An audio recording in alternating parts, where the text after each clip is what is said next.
돈을 버는 다양한 방법, 재테크 기사와 돈 되는 정보로 투자의 기준을 제시해주는 재테크 노하우 머니쇼 시작합니다. 간밤 뉴욕 증시 최고점 경신을 이어오던 다우와 S&P 500 숨고르게 들어가면서 또 혼조세로 마무리가 됐습니다. 네, 그렇습니다. 뉴욕 금융시장에서 국채 수익률, 즉 시장 금리의 급등세와 달러 강세가 눈에 띕니다. 그 와중에 나스닥만 0.27% 상승 마감했는데요. 엔비디아 혼자 4% 넘게 상승했으니 다른 종목들은 좀 부진했다고도 볼 수 있겠습니다. 자, 이번 주에 실적을 발표하는 테슬라, 제너럴 모터스 등의 희비는 엇갈렸는데요. 앞으로 나올 기업들의 실적이 남은 10월의 증시 흐름을 좌우할 것으로 예상됩니다.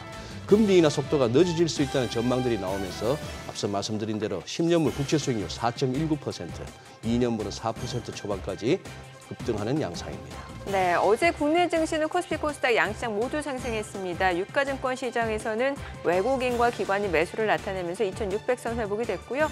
코스닥도 0.8% 넘게 상승하면서 760선을 눈앞에 두고 있습니다.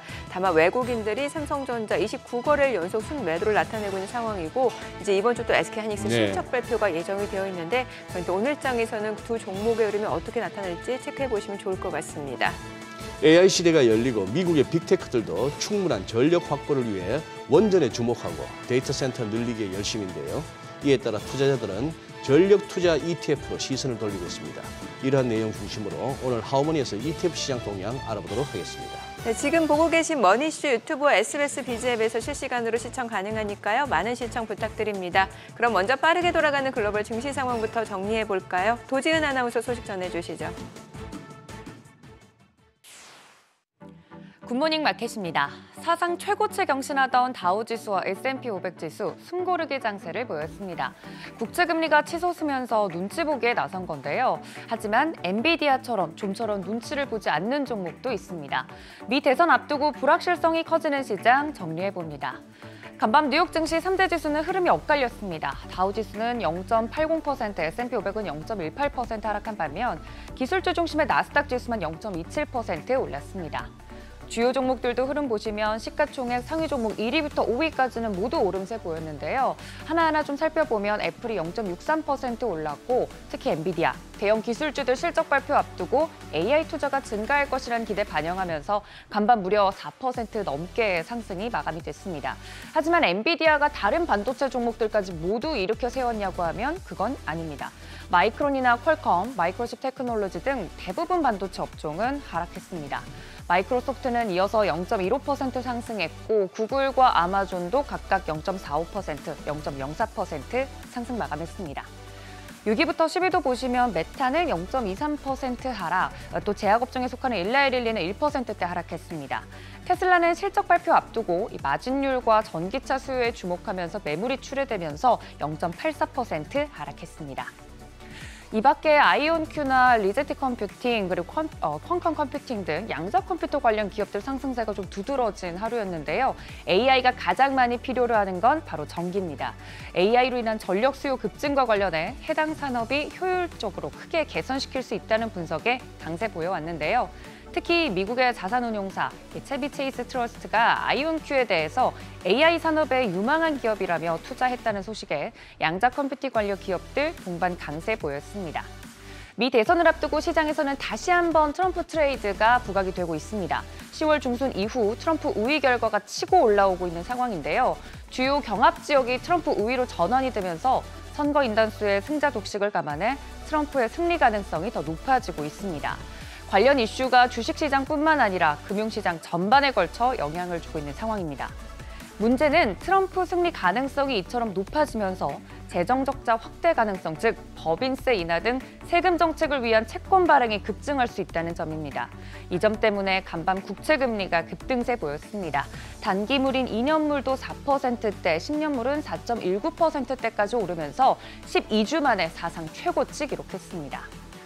시장에서는 10년물 국채금리가 다시 5%대로 근접할 수 있다는 전망도 내놓고 있는데요.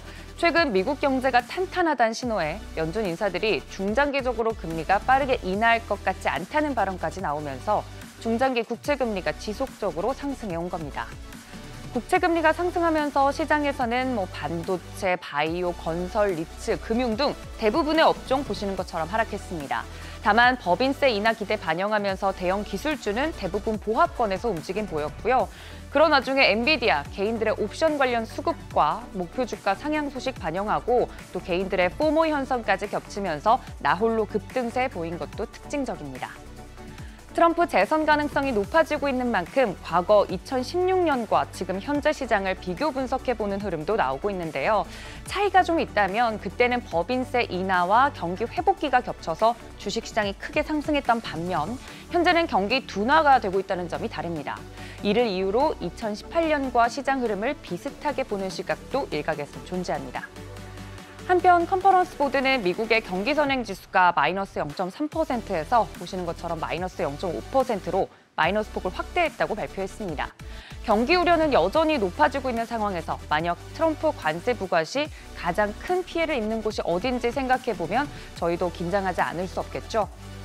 유가는 중동의 군사적 긴장감이 다시 올라오면서 급반등했습니다. WTI 배럴당 70달러 선 다시 회복해냈고요. 브렌트유는 배럴당 74달러 선에 오르면서 마감했습니다.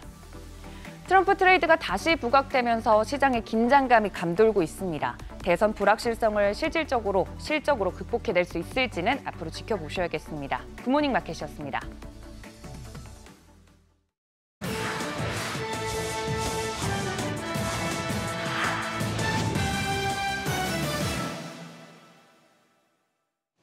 마이크로소프트가 스스로 판단하고 행동하는 AI 시스템 자율 에이전트를 선보였습니다.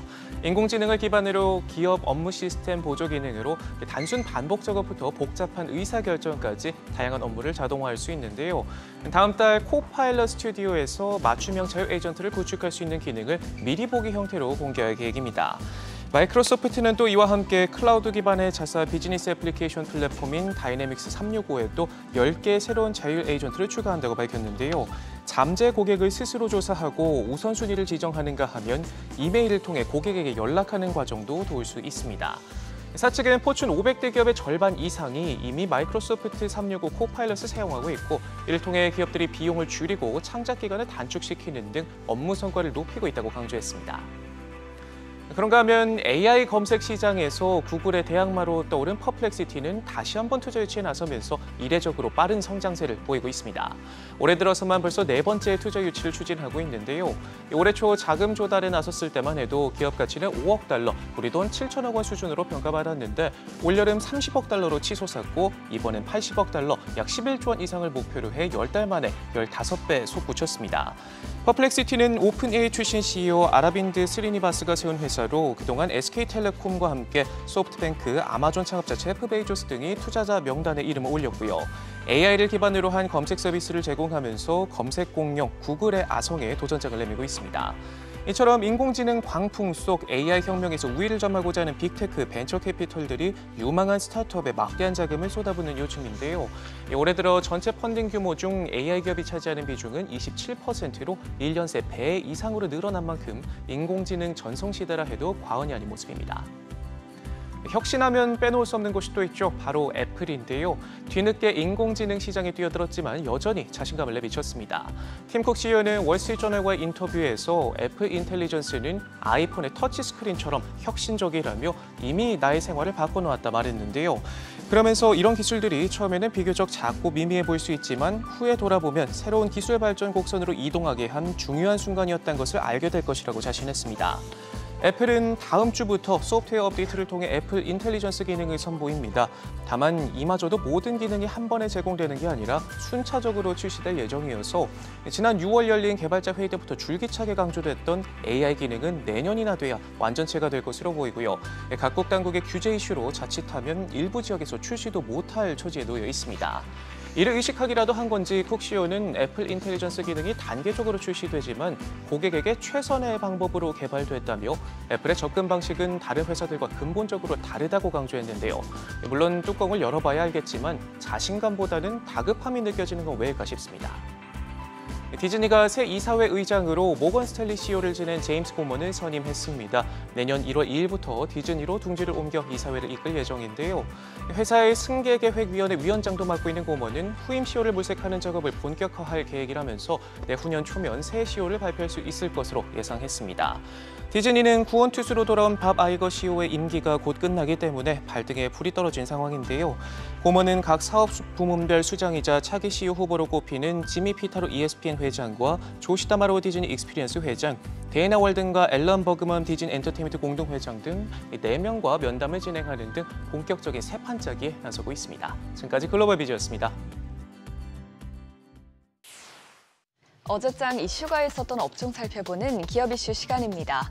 최근 원전주가 연일 강세를 보이고 있습니다. 미국 빅테크 업체가 전력 확보를 위해 소형 모듈 원전에 주목한 데 이어서 대통령실에서도 소형 모듈 원자로 건설 계획을 연말에 발표하겠다고 밝히자 관련주들의 매수세가 또 한 번 몰렸습니다.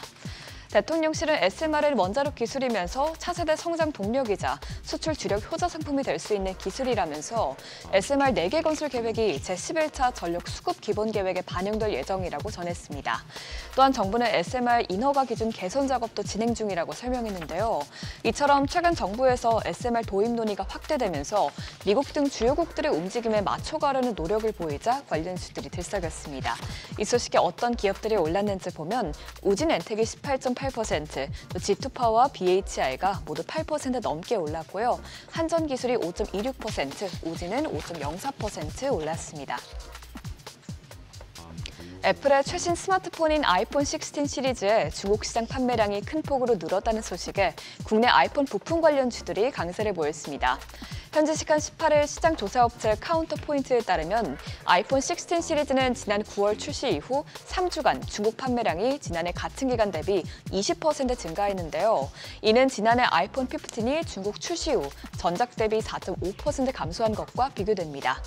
특히 이 기간에 더 비싼 고급 모델인 아이폰 16 프로와 프로 맥스 판매량은 지난해보다 44% 늘었는데요.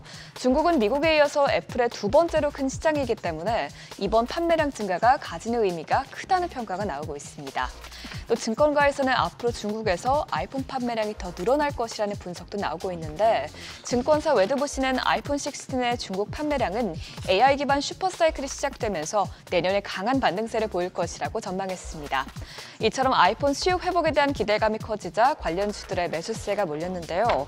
덕산 네오룩스가 5.01%, BH가 3.64% 올랐고요. LG 이노텍과 인터플렉스 모두 2% 넘게 오름세 기록했습니다. 국내 게임사들이 대규모 자본과 인력을 투입한 블록버스터 신작 게임 개발에 나서면서 관련주들이 주목받고 있습니다.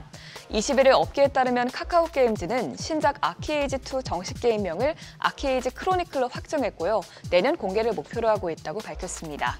또 그 밖에 넥슨은 이미 출시 전부터 관심을 모은 대작 포스터버스커 카잔을 내년 상반기에 공개할 예정이고 크래프톤의 산하 개발사인 몬트리올 스튜디오 역시 완성도 높은 AAA급 눈물을 마시는 새 개발에 착수했다고 합니다.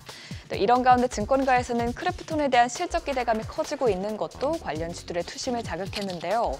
업계에서는 크래프톤이 매분기 예상치를 넘는 매출을 달성해온 데다 증가폭 또한 예상을 뛰어넘었기 때문에 이번에도 어닝 서프라이즈를 기록할 것이라고 보고 있습니다.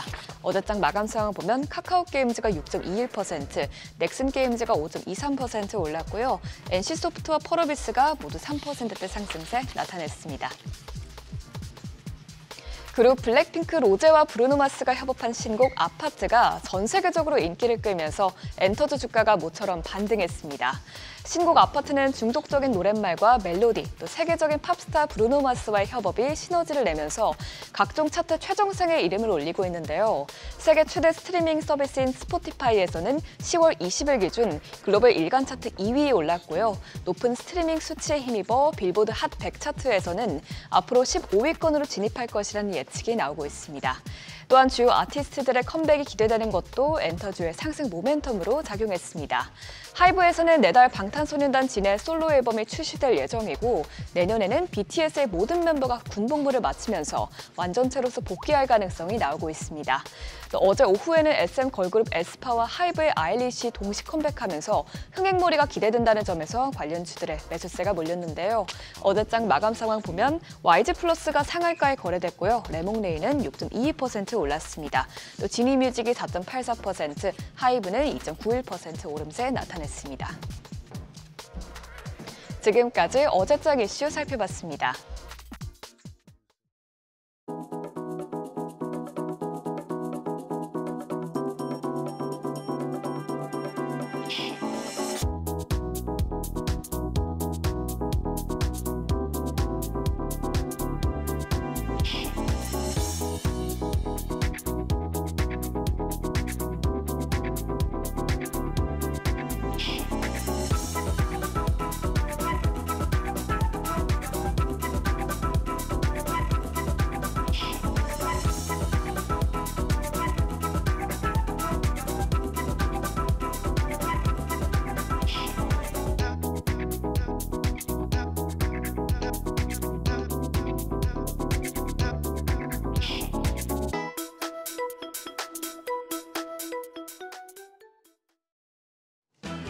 어제 우리 시장 양 지수 모두 올랐습니다. 외국인의 영향력을 다시 한번 확인할 수 있었던 하루였습니다.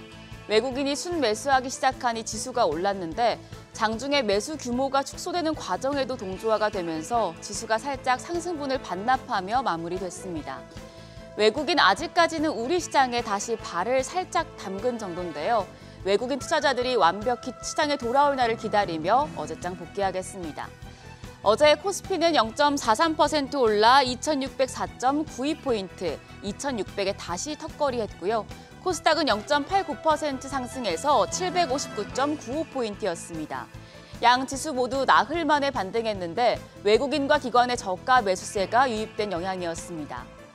수급 상황이 시장에 우호적이었습니다. 유가증권 시장 간만에 메이저 수급 주체의 쌍끌이 매수세가 나타났습니다. 외국인이 장중에 순매수 규모를 늘리면서 지수의 상승폭을 키웠었는데 결국에는 186억 원 매수 우위로 거래를 마쳤고요. 기관이 2,641억 원 사자세를 이어가며 2,600선을 지지했습니다. 개인은 2,640억 원 매도 우위를 기록했습니다.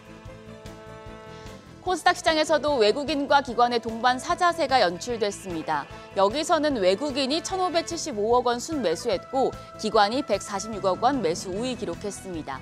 개인만 홀로 1,500억 원어치 팔아치웠습니다. 시가총액 상위 종목 마감가 확인하시죠. 유가증권 시장 시총 7위까지 다 좋았는데 대장주인 삼성전자만 또 내렸습니다. 삼성전자 0.34% 내린 59,000원, 또 52주 신저가입니다. 외국인이 29거래일 역대 최장기간 순매도하면서 국민주로 불리는 삼성전자는 매굴 주지 못하고 있습니다. 반면에 SK하이닉스 어제 1.92% 반등에 성공하며 19만 원 선으로 올라왔고요. LG에너지솔루션이 0.26% 강세, 삼성바이오로직스가 2.92%나 뛰면서 109만 1,000원으로 이제 110만 원까지 바라보고 있는데요. 생물보안법 통과에 따른 반사수의 기대감에 호실적 기대까지 겹친 영향이었습니다. 현대차도 인도법인 상장을 앞두고 1%대 반등했습니다. 그 밖에 셀트리온이 1.75% 상승했는데 기아와 KB금융은 약세로 마감됐습니다. 코스닥 시장 시총 상위 종목들 분위기는 좋았습니다. 10위권 내에서 삼천당 제약이 1.47% 추가적으로 조정을 받은 걸 제외하면 나머지 종목들은 모두 상승했는데요. 특히 헬스케어 종목들이 강세를 보였습니다. 알테오젠이 2.85%, HLB가 1.72% 상승했고 리가켄바이오 5.49% 상승세 시현하며 4거래일 만에 반등했습니다. 종가 13만 700원이었습니다. 클래시스가 0.65% 올랐는데요. 어제 장 마감 후에 회사가 매물로 나온다는 소식이 보도됐습니다. 오늘 주가에 영향을 줄 수 있으니 참고하시고요. 그 밖에 2차 전지 전해질 기업인 엔캠이 3%대, 반도체 소부장 기업인 리노공업이 1.19%대 올랐습니다. 환율은 또 올랐습니다. 정규장 마감 시간 달러 기준 5원 50전 오른 1,375원 20전입니다. 2달 만에 최고치로 최근에 계속해서 고점을 높이며 이제 1,370원 선마저 넘겼는데요. 미국 경제가 호조를 보인 영향이었습니다. 이후 야간 거래에서도 고점을 높여가던 환율, 역외 환율은 1,378원 선까지 올랐습니다. 오늘 외환시장 강세 출발할 가능성이 높겠습니다. 미국 대선을 앞두고 트럼프 전 대통령의 당선 가능성을 경계하는 분위기가 달러 강세 요인으로 작용하고 있는데요.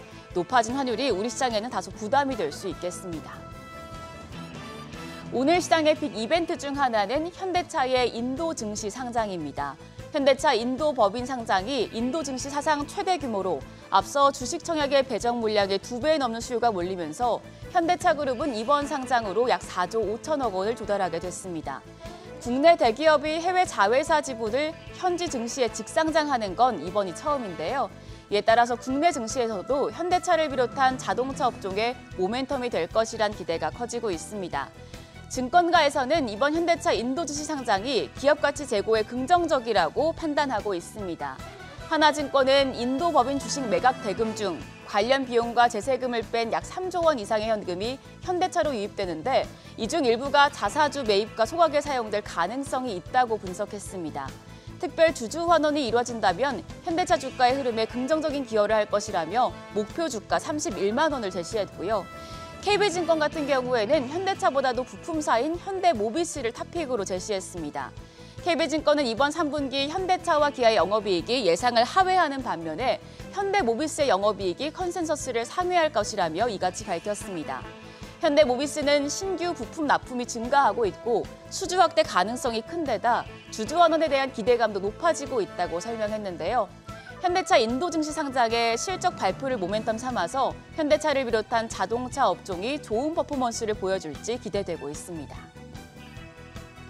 오늘은 현대차 인도 법인 상장 외에도 두바이와 튀르키예의 방산 박람회 개최 소식이 있습니다. 방산주에는 긍정적인 영향을 줄 수 있겠고요. 한편 어제 시간의 거래에서는 원전과 전고체 배터리 쪽이 강했습니다. 원전은 대통령실이 소형 모듈 원자로 4개 건설을 연말에 발표할 것이란 소식에 그리고 전고체 배터리는 국내 연구진이 전고체 배터리의 안정성을 높일 음극재를 개발했다는 소식에 주목받았는데요. 오늘장에서도 관련주들 좋은 흐름 이어갈지 지켜보시죠. 간밤 미증시는 기업 실적 발표를 앞두고 혼조세를 보였습니다. 국채 수익률이 급등한 데 따른 부담감도 있었는데요. 다만 엔비디아가 사상 최고치를 기록했는데 신저가를 경신 중인 삼성전자 또 따로 갈지 흐름 예의주시해 보셔야겠습니다. 지금까지 어제장 오늘장이었습니다.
현재 시각 8시 24분 지나갑니다. 지금 보고 계신 머니쇼 유튜브 그리고 SBS BG앱에서 실시간으로 시청 가능하니까요. 많은 시청 부탁드립니다. 그리고 다양한 정보 원하시는 분들은 카카오톡 채널에서 크존 검색하셔서 친구 추가하시면 다양한 정보도 확인해 보실 수 있으니까요. 참고해 보시기 바랍니다. 간밤 뉴욕 증시 다우지수 지금 사상 최고치를 이어가다가 좀 숨고르게 들어간 상황이고 이 가운데 엔비디아는 또 사상 최고치네요. 4% 넘게 상승했습니다. 예. 참 희비가 엇갈리고 있는 상황. 예. 예. 뭐 유럽도 조금씩은 살펴봐야 되지만 어제 유럽장은 뭐 모처럼 빠졌는데 네. 미국이야 뭐 S&P 500 지금 6주 연속 상승이면은 한 달 반입니다. 그렇죠. 네. 이게 뭐 1928년 이후 최장 기간 랠리라고 하는데요. 그러니까요. 예. 이럴 때는 숨고르기란 표현이 맞죠. 한 6주를 내달렸으니까. 잠깐 쉬어야죠. 예, 그리고 다시 달리면 되죠. 그러니까. 네. 근데 우리 한국 증시 체력이 이제 궁금하죠. 오늘 우리가 어제 하루 좀 올랐다고 오늘 숨고르기 하면 이건 체력도 아니죠. 네, 오늘 종목별로 좀 희비가 희비가 많이 엇갈릴 것 엇갈리지 같고. 않을까 하는 생각이 그런 드는 게 생각이 왜냐하면 들고. 엔비디아가 이렇게 사상 최고치면은 직접적인 밸류체인 기업들은 또 주가가 훨훨 날 수도 있고 네. 또 삼성전자는 어떨지 모르겠어요. 삼성전자는 예. 오늘은 한번 그렇죠. 어제 그래도 모처럼 이렇게 외국인 매도세도 좀 잦아들고 하면서 지수가 오르는 그런 날을 한번 경험했는데 클로징 할 때 우리 정민행국에서는 별 기대 없는 듯한 모습을 보이셨잖아. 그만큼 그러니까, 예, 투자자들이 국내 증시에 그만큼 대해서는 예, 기대치가 많이 낮아진 상태였는데 예. 이게 역으로 좋을 수도 있어요. 기대치가 낮으면 또 그러니까 결과가 조금은 좋으면 예, 투자 심리도 확 좋아지고 그런 거죠. 예. 그래요. 오늘은 한번 우리 국내 중심으로 한번 살펴보는 날로 잡혔죠, 그죠? 네, IS 김태성 본부장님 함께합니다. 어서 오세요. 어서 오십시오. 네, 안녕하세요. 네, 지난주 뵙고 이제 두 번째네요. 네. 우리 본부장님도 보니까 네. 또 가만히 보니 방송용이세요. 전달도 잘하시고 딱딱 이렇게 잘 알아듣기 쉽게 말씀하시는데, 네. 저기 뭐야 미국 뭐 숨고르기라는 표현이 적절할까요? 아니면 약간 고비에 이르렀다고 봐야 될까요? 뭐 앞서 이야기 드린 대로 뭐 이야기하신 대로 네. 6주 상승을 했는데 오늘 하루 쉬었다 그래서 이제부터 폭락이 나온다, 급락이 나온다 이것은 맞지 않기 때문에 저도 이제 잠시 숨고르기를 하고 있는 상황이라고 말씀드리고 싶고요. 네. 대신에 지금 미국도 사실 방향성에 대해서 고민이 굉장히 많은 것 같아요. 그러니까 어제 이제 미증시에서 나온 두 가지 뉴스가 굉장히 상충이 되는데 그것을 좀 하나 설명을 드려보면 네. 한쪽에서는 너무 이제 많이 올랐기 때문에 앞으로 이제 10년 동안 S&P가 시장의 연평균 수익률, 그동안에 보유해왔던 연평균 수익률이 약 10에서 11%였는데 예. 여기에 훨씬 못 미치는 3%에서 4%로 줄어들 가능성이 높다는 이야기를 했거든요. JP 모간도 그렇고 예. 뱅크 오브 아메리카도 그렇고. 근데 또 그들이 또 한쪽에서는 엔비디아는 목표가를 상향을 해버렸어요. 그 와중에 그렇죠. 맞아요. 네. 그러면 이게 말이 안 되는 거죠. 한쪽은 지수가 이제 덜 못 간다 그러고 네. 한쪽은 엔비디아가 지금까지 지수를 이끌어왔는데 또 엔비디아는 올라간다라고 하고 그러다 보니까 지금 미국 안에서도 방향성을 참 잡기가 이제는 어려워진 좀 난이도가 굉장히 높아진 그러한 시장이 아닌가라는 생각이 드는데 일단 그럼에도 불구하고 엔비디아가 지금 중심을 잘 잡고 있는 상황이기 때문에 오늘 하루만큼은 우리는 엔비디아에 좀 기대서 우리나라도 오랜만에 좀 제대로 된 반등이 좀 나와줘야 되지 않을까 저는 이렇게 좀 설명 한번 드려보도록 하겠습니다. 네, 이게 뭔가 쏠림 현상이 좀 심해지고 있는 것 같다는 생각이 드는데 엔비디아에 기대서 올라가면 좋겠습니다만 이게 그렇다고 반도체 섹터가 모두 올라가는 게 아니라 정말 네. 뭐 직접적인 밸류체인 뭐 SK하이닉스, 뭐 한미반도체 이런 종목 쪽으로만 쏠림 현상이 이어진다라고 하면 시장 전체적인 방향은 그렇게 잡기 쉽지는 않은 거잖아요. 그렇죠. 일단 지난주 격동의 한 주였습니다. 예. 반도체 IT 기준으로만 예. 보면. 그리고 또 이번 주는 굉장히 또 실적 시즌에 이제 입각해서 정말 많은 또 숫자들을 우리가 확인을 해야 되는 상황인데 지난주 한 주만 놓고 보면 미국에서는 ASML의 엄청난 실적 부진. 네. 하지만 엔비디아를 통해서 그 실적 부진을 굉장히 빠르게 커버하는 반도체 IT. 좀 이렇게 흐름을 좀 볼 수 있었던 것 같은데 오늘 아침에 마감한 미증시에서 반도체 IT 안에서도 엔비디아는 여전히 신고가를 갔지만 ASML은 지금 떨어지는 좀 모습을 보였어요. 네. 그러면 이걸 우리나라 시장에 대입을 했을 때 당연히 먼저 지금 부각이 될 수 있는 부분은 역시나 반도체 IT 안에서 AI이고 AI 안에서 HBM이고 HBM 안에서 엔비디아이기 때문에 우리나라 시장 기준으로는 SK하이닉스가 오늘도 여전히 더 좋은 모습을 좀 보일 수 있겠다라고 생각을 할 수 있는데 많은 개인 투자자분들이 지금 머릿속이 복잡한 건 SK하이닉스 좋은 거 누가 다 모릅니까? 근데 이제 문제는 한미 반도체다라는 거죠. 네네네. 보통 SK하이닉스가 올라가면 한미 반도체가 따라 올라가는 날들이 굉장히 많았거든요. 그랬죠. 근데 이제 지난주 같은 경우에는 한미 반도체와 하나 인더스트리얼 솔루션즈에 조금은 복잡 미묘했었던 어떤 뉴스들이 많았었기 때문에 과연 오늘 SK하이닉스가 올라간다 그래서 한미 반도체가 따라 올라갈 수 있을 것인가? 이 부분에 대해서 이제 많은 투자자들이 좀 고민을 하실 것 같고요. 만약에 한미 반도체가 엔비디아가 이렇게 잘 가는데 혹은 SK하이닉스가 그 흐름을 따라가는데 오늘 한미 반도체가 이 수급에 어떤 영향을 받아서 따라가지 못한다라고 하면 한미 반도체 그늘에 가려져 있었지만 그래도 같이 움직일 수 있는 이수 페타시스와 같은 기업들을 한 번은 우리가 조금은 더 면밀하게 좀 체크를 해야 되는 시장이 아닐까라는 의견 한번 드려보도록 하겠고요. 사실 반도체 IT가 지금 올라가려면 크게 두 가지가 좀 필요해요. 일단 첫 번째는 외국인의 수급인데 네. 지금 외국인의 수급이 어제 기준으로 보면 어느 정도 약간의 청신호를 주긴 했습니다. 그런데 이제 약간의 청신호지 어제를 기점으로 외국인이 우리나라 시장에 다량으로 들어올 수 있는가라고 물어보면 원달러 환율에 대한 압박을 지금 받고 있어서 외국인의 강한 수급 유입을 좀 받기가 저는 어려운 상황이다라는 생각이 들어서 반도체 IT 안에서도 옥석을 좀 잘 가리셔야 될 것 같고 종목을 좀 잘 집중을 하셔야 되지 않을까라는 의견을 오늘 한번 드려보도록 하겠습니다. 지금 김 본부장님 네. 좀 전에 말씀하셨던 한미 반도체 그 복잡 미묘한 네. 뉴스라고 하셨는데 우리 설명을 한번 드려볼까요? 우리 시청자분들 위해서 한번 조금 부연 설명해 주시죠. 일단 지난주 수요일부터 제가 좀 이야기를 드려보면 네. 장 마감하고 나서 언론 보도를 통해서 단독 보도였습니다. 이런 이야기가 나옵니다. 하나 인더스트리얼 솔루션즈의 이 TC 본딩이 SK하이닉스 퀄테스트를 탈락했다라는 이야기가 나왔어요. 네. 그리고 나서 이제 시간회에서 경쟁사라고 했었던 한미 반도체는 급등이 나왔고요. 하나 인더 같은 경우에는 급락이 나왔습니다. 그런데 이제 하나 네. 인더가 그날 장 마치기 직전에 네. 이거에 대해서는 오보다 현재 퀄테스트를 진행 중이다라고 빠르게 답변을 했습니다. 그러면서 한미 반도체의 상승분을 어느 정도 반납을 했고 하나인더 같은 경우에는 하락분을 어느 정도 회복을 하고 마감을 했는데 네. 묘하게도 다음 날 한미 반도체가 실적 발표를 했어요. 예. 목요일 날. 근데 엄청나게 좋은 실적 발표를 해버렸습니다. 숫자가 엄청난 그렇죠. 네. 그러니까 하나인더를 보려고 했던 사람들도 일단은 한미 반도체가 워낙 좋으니까 한미 반도체 쪽으로 좀 움직여야겠다라고 생각을 하셨던 것 같아요. 그러다 보니 하나인더에서 공식적으로 아니다라고 얘기를 했음에도 불구하고 하나인더 같은 경우에는 하락 마감을 좀 했거든요. 네. 그러한 상황에 지금 하나인더나 지금 이 한미 반도체나 둘 다 지금 피해를 본 금요일 날의 상황이 흘러졌죠. 아하. 금요일 날 어떤 또 이야기가 있었냐?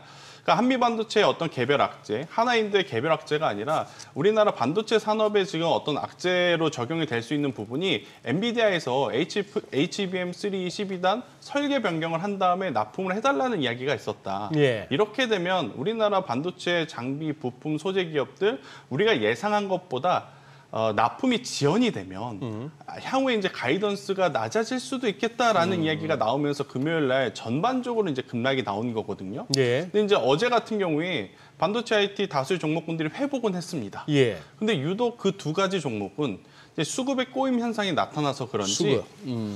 강하게 반등이 나오지 못하는 상황들이 연출이 됐어요. 예. 그래서 그 시선들이 사실은 다른 쪽으로 좀 많이 분산이 되는 그런 모습들이 좀 보였기 때문에 저도 오늘 반도체 IT 회복을 할 때 이 두 기업의 어떤 반등세도 꼭 체크를 하셔야 된다. 만약 이 두 기업이 오늘 반등을 해준다면 저는 충분히 강한 모습을 좀 보일 수 있지만 만약 오늘 이 두 기업이 반등을 하지 못하고 지지부진한 모습을 보인다면 그것도 SK하이닉스가 강함에도 불구하고 그러면 또 다른 반도체 소부장주 쪽에서 수급이 몰리는 쪽을 우리는 체크를 하셔야 되지 않을까라고 제가 타임라인을 한번 정리 드려보도록 하겠습니다. 지금 말씀하셨는데도 아까 그 한미 반도체 처음에 네. 한화 그쪽도 단독으로 보도가 나왔다고 그렇죠. 하는데 요즘 이제 주식하시는 분들 사이에서 이 단독자 붙은 기사는 좀 조심해야 된다는 말도 있거든요. 저는 아예 보지도 않습니다. 아 그래요? 네. 그러니까 올해 여름부터였던 것 같은데 네. 여름에 단독 보도라고 하는 타이틀을 걸고 나온 뉴스 중에 가장 많이 우리가 속았던 게 삼성전자 HBM3 퀄테스트 통과했다라는 뉴스였던 것 단독 같아요. 보도. 그런데 삼성전자에서는 그 단독 보도가 나오면 2시간 뒤에, 3시간 뒤에 혹은 이제 그날 오후에 네. 아니다라고 글쎄. 계속 해명 공시를 네, 냈었단 네. 말이에요. 근데 네. 그게 한두 번이면 모르는데 네. 지금 너무 자주 나오는 듯한 모습들이 좀 많아서 지금 반도체 IT에서 나오는 단독 보도는 저는 시청자분들이 웬만하면 좀 조심을 하셨으면 좋겠고요.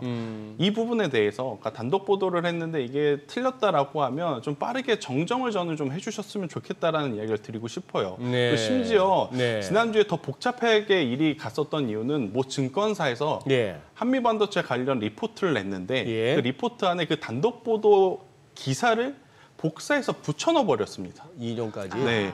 그러다 보니까 이제 투자자분들이 이거를 단순 해프닝으로 받아들여야 되는지 아니면 증권가에서는 이게 아니 땡 굴뚝에 연기가 안 난다고 뭔가 문제가 있으니까 지금 이런 이야기를 하는 게 아니냐. 그 작은 불씨가 아무래도 이제 투매로 지금 이어지는 그런 모습. 그러다 보면 하나인더 같은 경우에는 믿고 투자를 했던 분들은 정말 큰 피해를 좀 볼 수밖에 없는 예. 상황이거든요. 그래서 이런 부분은 지금은 굉장히 조심하셔야 된다라는 의견을 한번 드려보도록 하겠습니다. 그러니까 오늘은 이제 한미반도체하고 하나 인더스트리얼 솔루션즈 두 종목 주가 네. 추이를 좀 보실 필요가 있다. 네, 맞습니다. 삼성전자는요?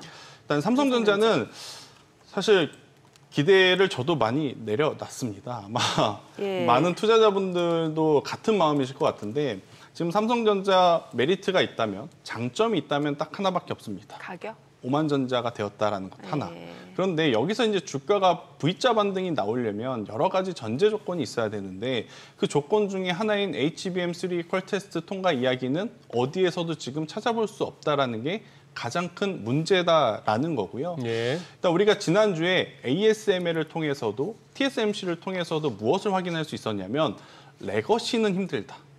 그런데 AI는 완전히 다른 이야기다라고 했어요. 근데 삼성전자는 지금 레거시에 대한 이야기만 하고 있지 앞으로 미래지향적인 AI라든지 파운드리에 대한 이야기는 지금 없는 상황이다 보니 물론 수급이 들어오면 단기 반등세는 나올 가능성이 높습니다. 하지만 그 반등세의 지속성이라든지 연속성을 기대하기에는 굉장히 어려운 부분들이 많기 때문에 삼성전자는 그냥 매수하셔놓고 잊으실 분들 그냥 쭉 길게 가지고 가실 분들에게 지금의 가격은 메리트 있지만 뭔가 조금 빠른 시간 안에 성과를 내고자 하시는 분들에게 삼성전자는 그냥 시장의 방향계, 풍향계로만 좀 보시는 게 좋을 것 같고요. 트레이딩은 아무래도 지금은 여전히 엔비디아 혹은 SK하이닉스 밸류 체인에 걸려있는 쪽을 저는 먼저 보시는 게 합리적인 선택일 수 있다. 이렇게 설명을 한번 드려보도록 하겠습니다. 이게 대만 증시에 상장돼 있는 TSMC 주가가 묘하네요. 지난주 그 실적 나오고 나서 ADR이 미국에 상장돼 있는 ADR은 10%대 맞아요. 급등이었는데 그 다음 날 대만에서 그냥 한 5%대 그 정도였고. 근데 그러고 나서 주말 보내고 어제 네. 딱 전일 종가로 그대로 보합으로 끝나버리네. 더 달리지를 못하네요.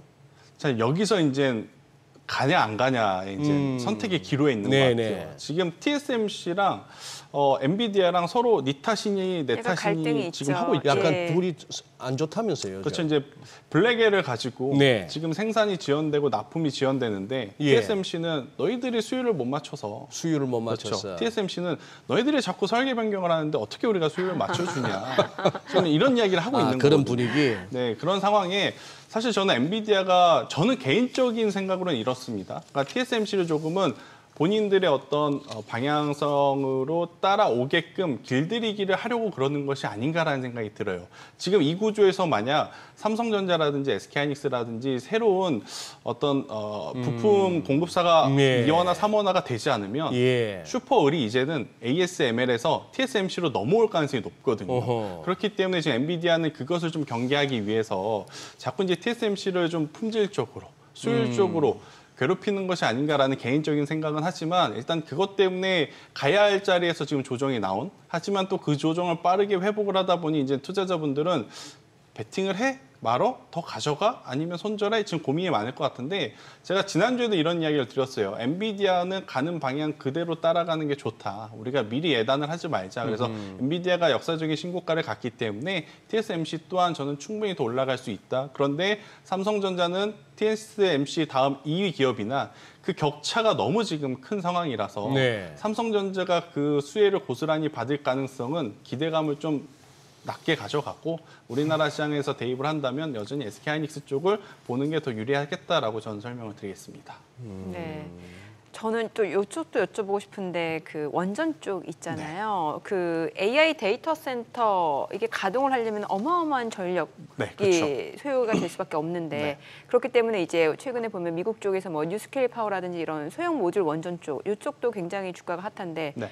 그 소형 모듈 원전에 대해서는 아직까지는 이게 실제로 가동이 되는 게 아니기 때문에 이 기대감만으로 올라간 거가 있기 때문에 조금 조심할 필요가 있다 이런 얘기도 있고 또 반면에 이게 기대감으로 이제 AI 데이터 센터 이제 시작이잖아요. 네. 그러니까 계속해서 또 주가 상승 모멘텀으로 이어질 수 있다 이런 의견들이 있고요. 저는 한 달 전만 하더라도 전자였었거든요. 아직 실체가 없다. 네. 예. 그런데 이제 9월 말 10월 들어오면서 예. 후자의 이제 생각으로 바뀌었는데 그 이유는 뭐였냐면 그동안에 빅테크 기업들 하나같이 똑같이 이런 이야기를 했습니다. 지금 우리 AI 데이터 센터 만드는 건 크게 문제 없다. 네. 근데 만들었는데 그거를 돌릴 전력이 그렇죠. 부족하다. 예. 이걸 어디서 어떻게 어떤 방법으로 공급을 받아야 하는지 고민 중이다. 이런 이야기들이 많았어요. 근데 그 이후에 직접적인 어떤 계약 체결 이슈는 없었거든요. 네네. 근데 이번에 구글을 통해서 그렇죠. 직접적으로 원전 기업과 어떤 전력 수급에 대한 계약을 맺었다라는 것을 확인을 하고 아 정말 그들이 말뿐만이 아니라 지금 데이터 센터를 돌림에 있어서 전력이 지금 가장 큰 화두가 될 수 있겠다라고 저는 생각을 해요. 그리고 이제 트렌드 자체가 우리나라에만 국한된 것이 아니라 저는 글로벌 트렌드가 지금 원전 쪽으로 방향성을 잡았기 때문에 저는 충분히 지금도 늦지 않았다라는 이야기를 한번 드려보도록 하겠고요. 일단 9월달, 10월달 기준으로 미국은 이미 저점 대비 뭐 40%, 50%, 60% 이미 올라갔습니다. 네. 대표적으로 뭐 뉴스케일 파워도 그렇고요. 네. 근데 우리나라 같은 경우에는 그 속도감을 따라가지 못하는 이유는 명확하죠. 분명히 7월달, 8월달만 하더라도 원전 이야기 많이 했죠. 예. 그런데 우리가 얘기했던 원전은 체코 원전, 그러니까 대형 원전. 또 특히 정부에서 그렇죠. 주도하는 쪽이죠. 이게. 우리나라는 정부 주도하에 해외에서 어떻게 보면 성과를 그나마 거둘 수 있는 대형 원전에 특화되어 있는 기업들이 많다 보니 예.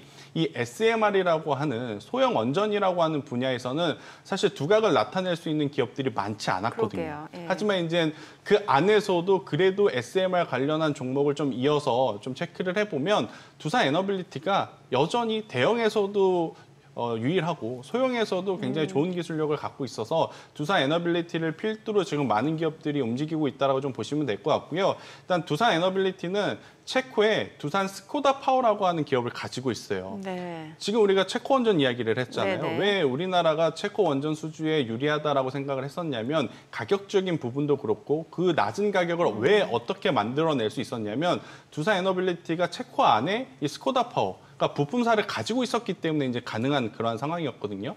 대형 원전도 이제 이 스코다 파워를 이용을 해서 우리는 충분히 진출을 할 수 있고요. 또 이제 계측기, 주기기 관련해서도 지금 두산 에너빌리티 같은 경우에는 이제 소형 SMR에 들어가는 부품도 생산을 할 수 있는 기업이다 보니 당연히 원전하면 이쪽을 좀 이야기를 할 수밖에 없는. 대신에 이제 부품사 안에서는 이제는 속도가 좀 갈립니다. 예전에는 다 같이 올랐죠. 네. 근데 지금은 유독 우진과 우진엔텍 혹은 BHI와 같은 기업들이 좀 선별적으로 상대적인 강세를 보이는데 우진엔텍 같은 경우에는 두산 에너빌리티의 부품사입니다. 그러니까 두산 에너빌리티가 가니 우진엔텍이 따라가는 모습. BHI 같은 경우에는 전체 매출에서 아직까지 원전이 차지하는 비중이 20에서 25%밖에 안 되지만 가장 중요한 건 그들의 시가총액이 현재 3천억 구분인데 올해 10월까지 수주 잔고를 계산을 해보면 1조가 넘어버렸습니다.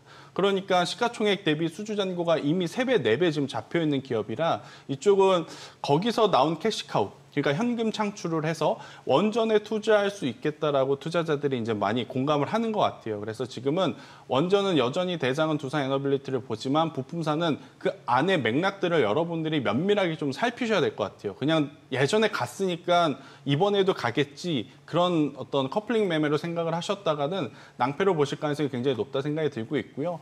대형 원전 같은 경우에는 우리나라는 한전 기술이 수주를 해오면 한전 KPS가 설계하고 이거 하는데 소형 원전과는 관계가 없거든요. 그렇죠. 그래서 이제 상대적으로 소형 원전에 특화되어 있는 기업들을 추려서 그쪽으로 저는 베팅을 하시는 게 지금 원전 쪽을 보시는 분들에게는 굉장히 좀 합리적이다라고 설명을 한번 드려보도록 하겠습니다. 진짜 공부할 게 많으시겠다. 업종이 한두 개며 종목이 한두 개입니까? 그렇죠. 근데 툭툭 건드리면 다 그냥 자세한 설명이 나오시네. 많이 봤습니다. 아니 이제 원전 얘기하다 보면 또 이렇게 묻어서 또 여쭤볼 수밖에 없는 게 네. 이 전력 설비 쪽은 조정이 마무리된 겁니까? 아직은 좀 더 기다려야 됩니까? 전력 설비 같은 건 저는 개인적으로 왜 지금 쉬어가고 있냐라고 전선 하면 쪽하고. 예. HD현대일렉트릭이 이번 주 후반에 네. 실적 발표를 실적 앞두고 발표 있어요. 있어요? 그러니까 실적 발표 이후에 저는 뭔가 방향성이 좀 잡히지 않을까라는 생각이 들어서 저는 뭐 전력기기 쪽은 만약 실적 발표 이후에 세론이라는 핑계로 조정이 나오면 없으셨던 분들은 저는 이제는 베팅을 좀 해볼 수 있는 다음을 타입니다. 구간이다라는 생각이 들어요. 지금 시장을 짓누르고 있는 이슈가 트럼프 플러스 유가 그래서 환율이지 않습니까? 네. 그런데 이제 전력기기 같은 경우에는 사실 이런 이슈에서는 좀 멀어져 있는 상황. 자유롭죠. 지금은 반드시 투자가 필요한 상황이다라고 좀 네. 판단을 해보면 전력기기 쪽은 저는 여전히 관심 있게 좀 보셔야 될 것 같고요. 제가 지난주에 좀 순서를 한번 나눠드렸었는데 HD현대일렉트릭이 당연히 대장이다. 네. 왜냐? 가장 먼저 진출했고 HD현대일렉트릭. 가장 네. 먼저 증설을 했기 때문에 LS일렉트릭이라든지 호성중공업이 기술이 뒤처져서 2등주, 3등주가 절대 아니거든요. 그렇기 때문에 저는 1등주의 어떤 기준을 좀 삼아서 상대적으로 올라갈 수 있는 폭이 높은 뭐 효성중공업, LS일렉트릭도 보시는 것도 좋을 것 같고요.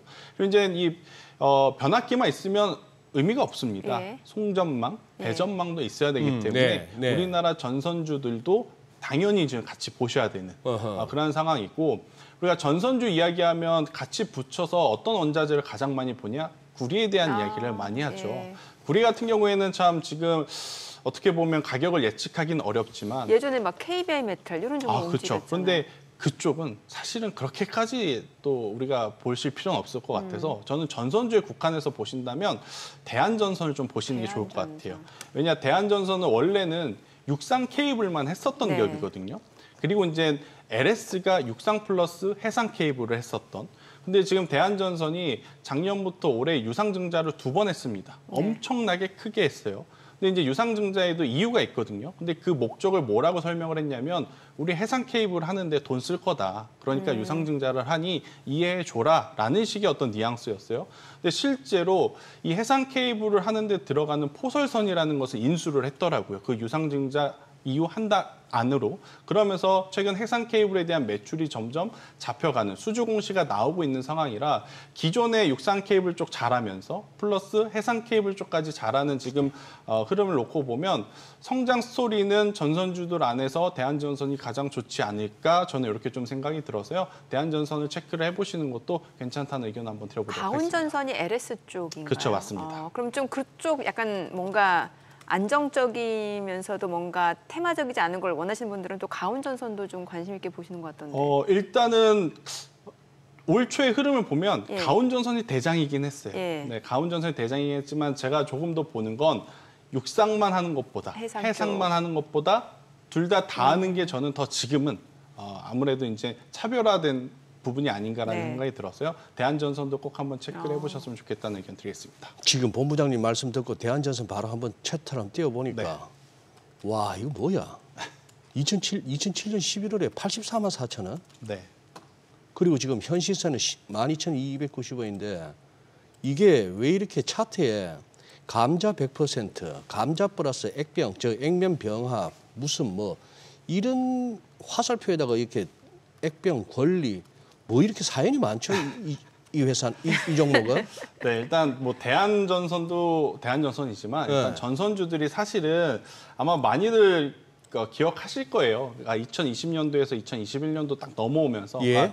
팬데믹에서 엔데믹으로 바뀌면서 예. 불익 가격이 급등을 하기 예, 시작합니다. 예. 그러면서 갑작스럽게 어마어마한 상승세를 좀 내보였어요. 그리고 난 다음에 뭐 여러 가지 뭐 그 주가를 부양할 만한 어떤 실적을 보여주지 못하니까 증자도 하고 시비도 발행을 하고 그러면서 지금 많이 훼손이 된 좀 상황이긴 한데 현재의 모습만 놓고 보게 되면 지금 수주 공시가 계속해서 쌓여 있는 상황이라서요. 저는 과거의 어떤 이러한 힘듦을 너무 걱정하실 필요는 없지 않겠나라는 의견 한번 조심스럽게 드리겠습니다. 저희 프로에서 만들어진 용어인 뭐 자주 언급된 용어인데 끼 있는 종목이네요. 그렇죠. 예. 저 바이오 섹터 내에서 그 생물보안법도 여쭤보고 싶은데 네. 이거 생물보안법을 좀 쉽게 설명해 주세요. 이게 왜 생물보안법 때문에 바이오주가 좀 상승 모멘텀으로 이어질 수 있다 이런 얘기인지. 쉽게 이야기해서 예. 중국 기업들에게 예. 너네 우리나라에서 영업하지 마 이런 겁니다.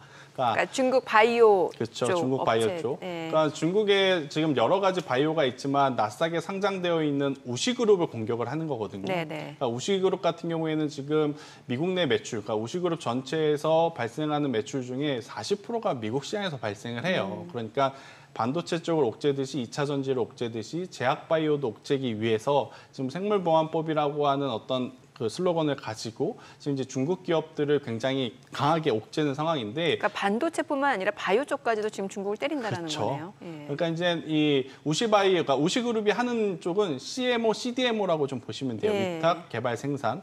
그러면 전 세계적으로 지금 3위 안에 드는 우시그룹이 미국에서 영업 활동을 못한다면 그 물량은 어디로 가겠는가? 당연히 이제 우리나라. 그 외의 종목, 예. 4위군, 5위군, 6위군까지 이제 그 수혜를 받을 수 있겠다라는 이야기가 나오니까 우리나라 삼성바이오로직스가 그러네요. 또 가장 큰 수혜를 받을 수 있다라는 명목하에 상승을 했고, 실제로 이 뉴스가 나오면서 많은 분들이 설마 말뿐이겠지라고 생각을 했는데 2분기와 3분기 실적을 보면서 다들 아마 이제 생각들이 바뀔 겁니다. 우시그룹의 실적은 정말로 떨어졌어요. 반대로 삼성바이오로직스는 2분기부터 실적이 드라마틱하게 지금 빠르게 좀 올라가는 모습을 좀 네. 보였기 때문에 이게 단순히 그냥 립서비스를 통해서 바이오 쪽에 들어오는 수급이 아니라 실제로 실적의 개선까지 바뀔 정도로 강한 수급의 이동이 일어나는구나라고 이제 투자자들의 생각을 했기 때문에 지금 이 생물보안법에 대한 이야기가 단발성으로 그치는 게 아니라 벌써 3개월, 4개월째 이어지고 있고 네. 관련 기업 중에 가장 대장 삼성바이오로직스는 그 사이에 반도체 공백을 가장 말끔하게 메꿔준 그러한 섹터와 종목이 지금 된 상황이거든요. 근데 지금 삼성바이오로직스 좋은 거 압니다. 예. 개인 투자자분들도 사고 싶으시겠죠. 100만 원 근데 넘어가니까. 주당 가격이 너무 비싸니까 다들 그럼 어디를 보느냐? 바이넥스라는 기업을 봅니다. 바이넥스. 네, 그러니까 CDMO, CMO 쪽에서도 대형사는 삼성바이오로직스고 중소형사의 이제 대표적인 기업은 이제 바이넥스. 여기에 이제 플러스 이제 최근에 많이들 언급하는 기업들이 이제 ST팜까지 이제 볼 수는 있을 것 같은데 이 기업들의 주가가 동일해요. 우리나라 코스피 코스닥 지수보다 아웃퍼폼 하고 있는 상황이고 여전히 우상향 추세를 가고 있으며 만에 하나 예. 트럼프가 지금 우세하다라는 이야기가 굉장히 많이 나오고 있잖아요. 트럼프가 당선이 된다라고 하면 시세가 더 나올 가능성이 높다라는 것. 그러면 최소 11월 초반까지, 2주차까지는 이 제약바이오 안에 CDMO, CMO 관련주들은 조금은 더 우리가 기대를 해볼 수 있는 요소들이 많지 않겠나라는 생각이 들어서 이쪽에 대한 이야기들이 좀 많이 나오는 것 같은데 단순히 기대감만 가지고 있으면 안 됩니다. 예. 그래서 이제 그 기대감을 충족시킬 만한 실적과 성과를 내고 있느냐를 좀 판별을 해보면 저는 삼성바이오로직스만큼은 지금 완전히 과거의 삼성바이오로직스는 아니다라는 이야기를 드려보면서 조금은 더 관심을 가져보시는 것도 괜찮지 않을까라는 의견을 드리겠습니다. 네. 자, 지금 시각 8시 52분 지나갑니다. 오늘 양시장 예상 체결지수 확인해 보도록 하겠습니다. 먼저 코스피 보도록 할게요. 오늘 코스피가 0.2% 소폭 하락 출발 예상되고요. 예상 체결지수 2,599포인트입니다. 코스닥도 0.2% 소폭 내림세 예상됩니다. 예상 체결지수는 757포인트입니다. 시가총액 상위 종목 예상 체결가 보겠습니다. 삼성전자 오늘 약보합 출발 예상됩니다. 지금 현재 호가 58,900원. 이 가운데 SK하이닉스, 엔비디아가 또 사상 최고치를 경신했죠. SK하이닉스 그러한 또 모멘텀에 힘입어서 2%대의 강세가 예상되고 있고요. 호가는 19만 6천 원으로 집계가 됩니다. LG에너지솔루션이 0.7% 하락 예상되고요. 호가는 38만 6,500원. 삼성바이오로직스가 1% 약세가 예상됩니다. 호가는 108만 원. 현대차 지금 인도법인 그 상장 이슈가 있습니다. 오늘장 주가는 0.4% 하락이 예상되고요. 호가는 23만 6천 원. 이 가운데 기아가 1.5% 약세가 예상되고요. 예상 치료가 93,500원. 셀트리온 강보합 출발 예상되죠. 호가는 19만 2천 원. 삼성전자 우선주 1% 하락 예상됩니다. 예상 체결가는 49,700원. KB금융이 3.7% 약세가 예상됩니다. 호가는 9만 원. 신한지주는 1% 상승 예상되고요. 예상 체결가 56,400원으로 집계가 됩니다. 코스닥 시가총액 상위 종목 예상 체결가 보겠습니다. 오늘 알테오젠이 0.6% 상승 예상됩니다. 호가는 지금 40만 원으로 집계가 되고 있고요. 어제장에서도 2.8% 강세를 나타냈죠. 오늘 추가적으로 상승세가 이어질 걸로 보여집니다. 이 가운데 에코프로비엠은 1.7% 하락 예상되고요. 호가는 16만 2천 원. 에코프로는 2.9% 강세가 예상됩니다. 호가 82,800원.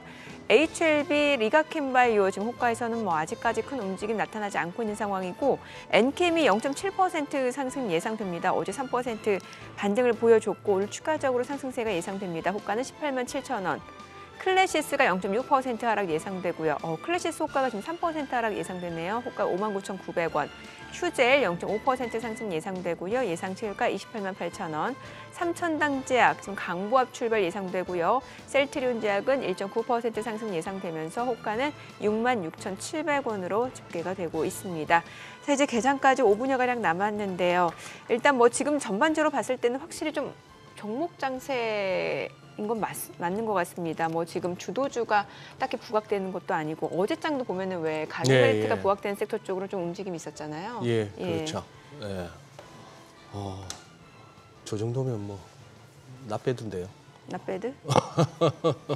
기대치가 많이 낮아지셨네요. 아니 뭐 유럽이나 미국 봐서는 그리고 또 어제 아시아장 전반적으로 봐서는 그리고 뭐 부양책 나온 거에 대해서 홍콩이 조금 뭐 조금 실망스러운 반응 보였던 것에 비하면 우리 안 빠지면은 다행이죠. 이렇게 많이 약해졌습니다. 당연히 올라야죠가 아니고 안 빠지면 다행이죠. 이런 멘트가 나오니 기가 많이 죽은 거죠. 그러니까 시장 전체적으로 보면은 좀 지루한 횡보 장세인데 근데 또 지금 섹터별로 종목별로 따라서는 지금 굉장해요. 변동성이 엄청 커요. 변동성도 변동성이지만 아까 이제 우리 바이오 얘기하다가 말았는데 지금 리가캠 바이오 주주분들은 얼마나 신이 났을까요? 지금 이 종목 한번 지금 본부장님 한번 진단 한번 해주시죠. 지금 뭐 뉴스도 계속 나오고 호재라 할 만한 게 나오긴 나오는데 근데 주가 흐름은 아찔합니다 진짜. 그렇죠. 네. 근데 제약바이오 특성을 좀 고려를 해보면 특성상 이런 기업이 더 갑니다. 더 가요. 알테오젠을 생각을 해보고 유한양액을 생각을 그렇게 해보면 알테오젠이 지금 시가총액 1위 그렇죠. 기업이 됐어요. 저는 리아캠바이오도 확실하게 지금 어떤 성장 스토리가 지금 있는 상황이잖아요. ADC 표적 항암이라고 하는 기술, 항체 어떤 링크 기술을 가지고 또 이제 이것들이 적응증들이 앞으로 점점 확대가 될 가능성들이 높습니다.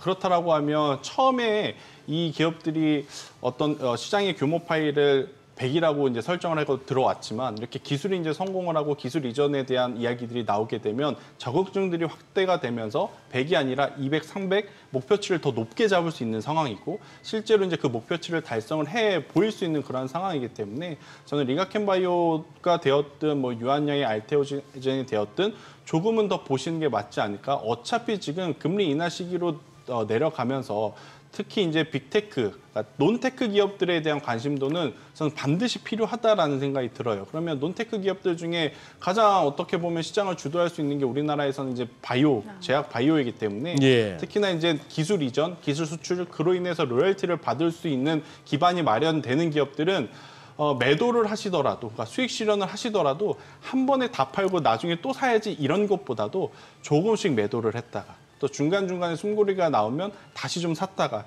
이러한 전략이 지금은 더 좋지 않을까라는 생각이 들어서 쭉 들고 가는 것보다?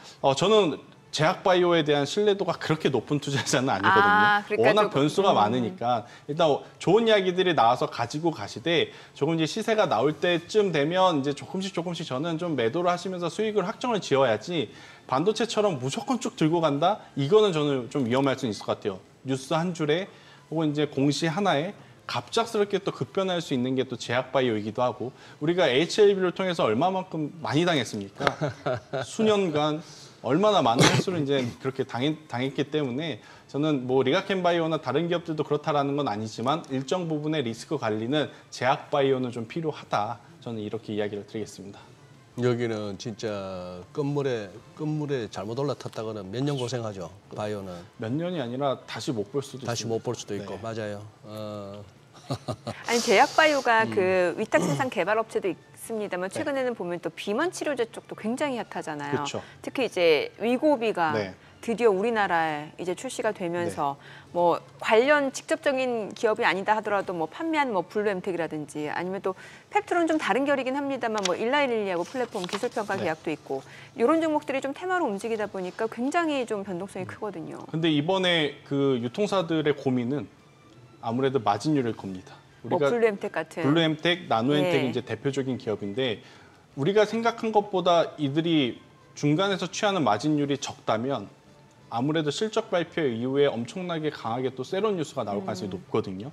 그러한 상황이기 때문에 저는 유통사는 이제는 잠시 놓아줘야 될 때가 아닌가 싶어요. 놓아줘야 된다고. 물론 중간중간에 막 서버가 다운됐습니다. 아니면 너무 지금 많이 팔리고 있습니다. 뭐 예약 주문이 뭐 몇만 몇 억입니다. 이 뉴스에는 움직일 수는 있지만 실적의 불확실성이 좀 크거든요. 그래서 만약 비만 당뇨 쪽을 보신다라고 하면 일단 펩트론 쪽을 보셔야 되는데 사실 펩트론 지금 위치에서 신규 매수하세요. 저는 그 말은 못합니다. 그렇기 때문에 보유하고 계신 분들은 보유를 하시되 없으신 분들은 일단 이쪽은 조금은 더 지켜보셔야 될 때 혹은 나중을 생각한다면 대안은 딱 하나 있죠. 우리나라에서는 한미약품만 보시는 게 지금은 맞다. 알겠습니다. 가장 스케줄이 빠르기 때문에. 네, 자 오늘 국내 증시를 확인해 보도록 하겠습니다. 개장합니다.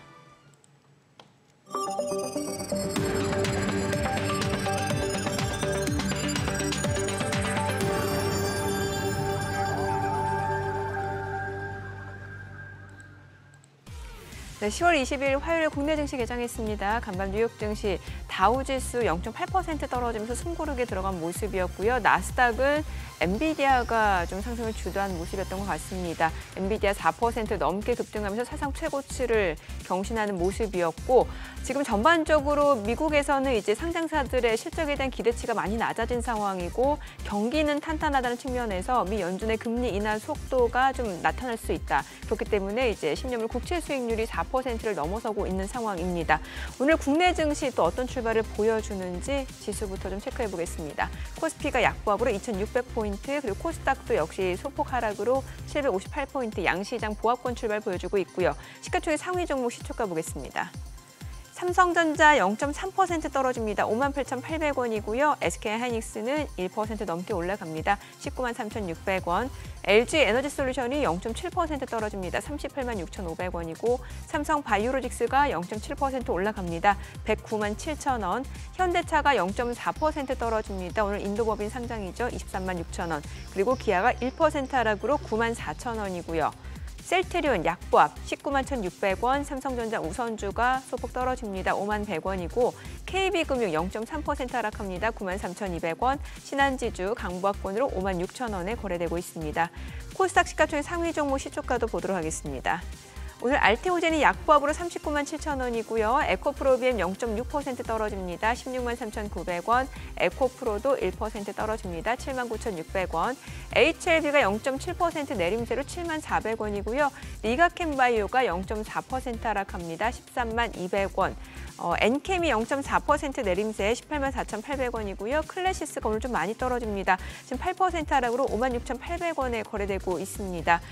지금 클래시스 최근에 기관 쪽에서 계속해서 좀 물량이 나오고 있는 상황인데 이 가운데 휴젤 약보합으로 286,000원, 삼천당 제약은 1.3% 올라갑니다. 135,600원, 리노공업이 약보합으로 186,400원에 거래되고 있습니다. 오늘 시장에서 특징을 보여주고 있는 섹터 종목들 좀 체크를 해보도록 하겠습니다. 자, 오늘 장에서 지금 시장은 보합권 움직임 나타내고 있는 상황에서 HBM 관련주 아무래도 이제 엔비디아가 지금 4% 넘게 오르면서 143달러 선에서 마무리가 됐죠. 사상 최고치인데 오늘 HBM 관련주들 흐름 좋습니다. 한미반도체가 2% 상승합니다. 지금 103,700원. HPSP는 강보합이고요. DI가 2% 강세, DIT는 지금 보합이고요. MK전자는 좀 떨어집니다. 미래반도체가 3.5% 강세로 17,330원. PSK홀딩스가 2% 상승 중이고요. 이스페타시스 3.9% 강세 45,200원. 이오테크닉스도 0.8% 올라갑니다. 앞서서 이제 저희가 체크 포인트로 하나 인더스트리얼 솔루션즈 주가도 좀 보시면 좋을 것 같다는 말씀 드렸는데 오늘 1%대에서 등락이 좀 이어지네요. 지금 1% 하락으로 39,000원 선 중심으로 흐름이 이어지고 있습니다. 한미반도체는 올라가고 있는 상황이고요. 자, 그리고 오늘 또 HBM 관련주 외에도 오늘 장에서는 지금 방산주들 흐름이 좋습니다. 한일단조가 9% 강세입니다. 2,495원이고요. 제노코가 3.6% 강세 15,250원, 하나 에어로스페이스가 0.6% 상승 38만 4천 원이고요. LIG 넥스원이 2.5% 올라갑니다. 26만 1천 원. 현대, 로템, 한국항공우주도 1% 상승 중이고요. 풍산도 1.4% 올라가면서 7만 1,400원에 거래되고 있습니다. 한화 시스템도 2% 강세 보여줍니다. 19,000원 선에서 움직임 이어지네요. 자, 오늘 방산주들 흐름 좋고 그 밖에는 글쎄요. 양자암호 쪽도 움직임이 나타나고 있는데 엑스게이트가 16%, 17% 급등합니다. 5,730원. 자, 그리고 우리로가 13% 급등하네요. 1,267원. 한울소재과학 3% 강세 5,360원.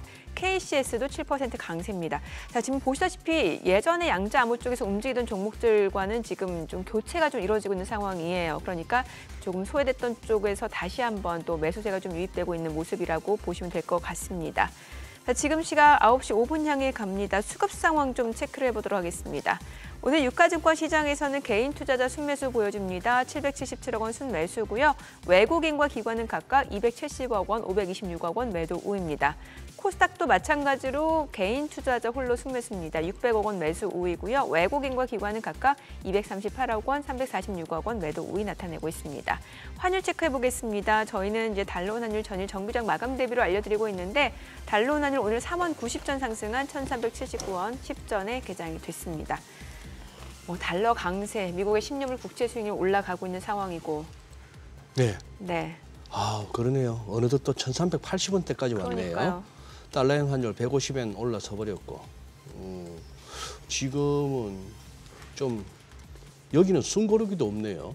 미국채 수익률하고 달러 시세 상승세는 숨고르기조차도 없이 쭉쭉 가고 있는데 뭔 일이 있어 그러나 싶기도 한데 우리는 조금 개장 초 흐름은 기술적으로만 봐서는 이렇게 코스피 지난번 8월 5일 우리가 그때 깜짝 놀랐던 그때 네. 저점 이후에 저점끼리 연결한 선 그리고 지난번 고점에서부터는 고점끼리 연결한 선 여기 거의 숨막힐 정도로 수렴하고 있었는데 오히려 아래쪽 지지선이 이렇게 좀 지지선을 물고 내려가는 그림은 좀 안 좋은데. 아니 우리 김태승 본부장님 네. 지금 한 두 번째 뵈니까 거의 저는 사람으로 안 보이고 챗GPT로 보이는데 그냥 아무 근심 없이 그냥 걱정 없이 한번 막 여쭙겠습니다. 예. 오늘 지금 이 와중에 어디가 좀 시세가 날 것 같습니까? 일단 사실 예. 방산이 또 가려나 방산이. 싶었는데 또 가네요. 가요. 네, 그래서 예. 방산 쪽을 좀 보셔야 될 것 같은데 방산하면 이제 아마 많은 분들이 이제 이 방산 3대장이라고 불리우는 하나 에어로스페이스, LIG 넥선, 현대 로템을 좀 보실 것 같은데 저는 사실 개인적으로 이들 좋다라고 좀 보지만 신규로 이제 트레이딩 하기에는 다소 좀 부담스럽다라는 생각이 들어요. 그래서 이제 방산 쪽에서도 대장주들을 좀 따라갈 수 있는 밸류체인 기업들을 저는 보시는 게 맞지 않을까 싶어서 오늘 같은 경우에도 코츠 테크놀로지와 같은 기업들이 있거든요. 코츠 네. 테크놀로지 같은 경우에도 LIG 넥선이라든지 이제 현대 로템을 지금 고객사로 가지고 있는 어떤 부품사, 그러니까 방산 부품사이기 때문에 만약 방산 쪽을 좀 보신다라고 하면 이제는 대형주 단을 좀 보시는 건 가격적인 부담이 좀 있을 수 있을 것 같아요. 그래서 이제 코츠 테크놀로지와 같은 기업을 한번 보시는 것도 좋을 것 같고요. 지금 또 방산을 가지고 크게 두 가지로 분류를 좀 할 수 있죠. 앞서 말씀드린 대형 방산, 그리고 이제 빅텍, 스페코, 퍼스텍처럼 소형 방산으로도 좀 나눌 수 있는데 예. 상승 탄력을 놓고 보면 지금 소형 방산 같은 경우에는 중동의 지정학적이라든지 러시아 우크라이나 사태라든지 지금 뭐 정확하게 확인은 안 되나 북한이 또 파병을 했다는 이야기가 지난주 주말부터 지금 계속 나오고 있지 않습니까? 예, 그렇죠. 여기에 대해서 지금 우리나라 정부가 좀 강하게 대처를 한다거나 그런 이야기들이 나오게 되면 또 소형 방산 같은 경우에는 지금처럼 지수가 흐름이 좋지 못할 때 테마적으로도 이제 움직일 수 있기 때문에 이쪽에 대한 변동성을 좀 경계를 하시면서도 매매 전략을 저는 짜보시는 게 좋지 않을까라는 생각이 들고 있고 해당 섹터 안에 그러면 길게 볼 수 있는 쪽은 어제 이제 시세가 강했었던 한국항공우주가 아닌가라는 생각이 듭니다. 어제 이제 한국항공우주 같은 경우에는 이제 싱가포르 쪽에서 이 전투기 관련한 어떤 입찰이 있었는데 로키드 마틴하고 한국항공우주 지금 두 기업이 이제 경쟁한다라는 이야기가 좀 있었어요. 그러다 보니까 어제 상대적으로 다른 기업들이 조금은 상승 탄력이 둔할 때 한국항공우주만 유난히 어제 강했었던 상황이 상황이라서 그 흐름들을 이어간다라고 하면 저는 오히려 지금 편안하게 우리가 좀 볼 수 있는 쪽은 한국항공우주가 아닌가라는 생각이 들고 있고 제가 또 계속 구리 가격 이야기를 좀 했지 않습니까? 네. 구리 가격과 연동해서 또 방산 쪽에 볼 수 있는 기업은 크게 두 기업이 있습니다. 풍산, 한일 단조. 그러니까 네. 안정성을 원하신다면 풍산을 보시는 게 좋을 것 같고요. 만약에 이제 앞서 제가 말씀드린 소형 방산처럼 좀 테마적으로 움직이는 것을 지금을 찾고 계시다라고 하면 한일 단조를 좀 보시는 게 지금 맞지 않을까. 같은 방산 안에도 지금 이렇게 조금 다르게 적용해야 되는 부분들이 많기 때문에 저는 종목별로 정리를 좀 잘 해놓으시는 게 지금은 좋지 않겠나라고 이제 설명을 한번 드리겠습니다. 요새 미국 뉴욕 증시에서 넷플릭스가 훨훨 날아가는데 네. 진짜 전고점을 갖다 뚫고 올라가는 그렇죠. 기세가 상당해요. 그럼 우리 국내 영상 콘텐츠 쪽에서는 좀 떡고물 떨어지는 거 없습니까? 저도 넷플릭스에 돈을 내는 소비자로서 네. 우리나라 또 관련주들이 좀 움직였으면 좋겠는데 네. 문제는 IP라는 거죠. IP? 그러니까 넷플릭스가 한 2, 3년 전부터 이 제작 IP를 모두 다 가지고 가는 정책을 좀 펼치고 있어요. 네. 그러니까 하나의 작품이 잘 되면 네. IP, 지적 재산권이라는 것을 이용을 해서 예.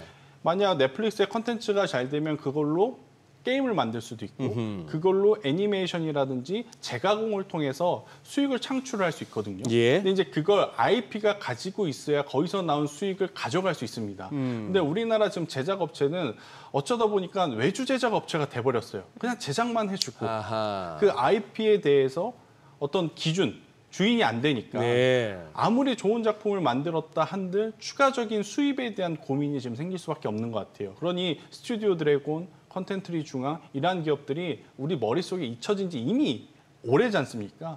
그리고 이제 그러니까 과거에는 1년에 약 17편에서 22편 정도 제작을 했다면 요새는 많아봐야 10에서 13개밖에 제작을 못한다라고 그래요. 근데 왜 그러냐 봤더니 요새 이 인건비가 너무 많이 올랐어요. 주연 배우들 출연료가 너무 많이 올라서 그렇더라고요.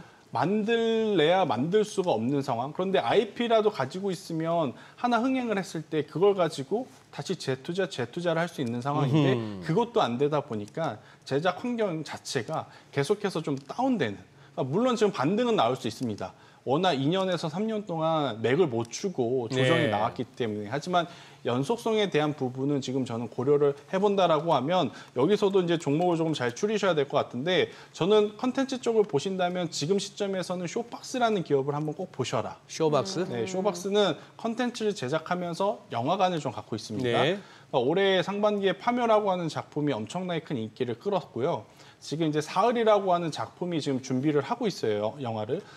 똑같은 오컬트 작품이기 때문에 아마 파묘에 이어서 또 흥행 가능성에 대한 기대감들이 지금 높아져 있는 상황이다라고 좀 보시면 될 것 같고 또 넷플릭스 하면 오징어 게임 이야기를 안 할 수 없지 않습니까? 또 오징어 게임 2가 이제 올해 하반기에 준비가 되어 있어서 만약에 컨텐츠 쪽을 보신다면 지금 가장 뉴스가 좀 신선할 수 있는 쇼박스를 보시는 게 저는 컨텐트리 중앙과 스튜디오 드래곤은 연속성에 대한 고민이 좀 되실 것 같아요. 그래서 일단 이쪽은 짧은 기간 안에 매매 전략을 통해서 빠르게 마무리를 지어야 되지 않을까 싶어서 조금은 변동성이 높은 쇼박스를 보시는 게 맞지 않겠나라는 의견을 한번 드리겠습니다. 네, 엔터주도 여쭤볼게요. 최근에 이제 엔터주가 좀 소외받다가 움직임이 나타나는 것 같은데 지금 보니까 이제 로제가 그 브루노 마스하고 함께 아파트라는 노래를 만들었고 관련해서 지금 보니까 YG 플러스가 상한가 기록했고 어때요? 엔터주 사실 대장주면 하이브였잖아요. 그렇죠. 예, 어떤 전략이 좋을까요? 사실 저 노래가 그렇게까지 잘 될까라는 고민이 네네. 있었는데 반응이 정말 좋더라고요. 네네. 노래 제목이 아파트입니까? 네. 그냥 아파트예요. 아파트예요. 그냥 아파트입니다. APT입니다. 아파트. 네. 우리 윤수일 씨 아파트? 아니요. 근데 이제 또 다른 건데. 네.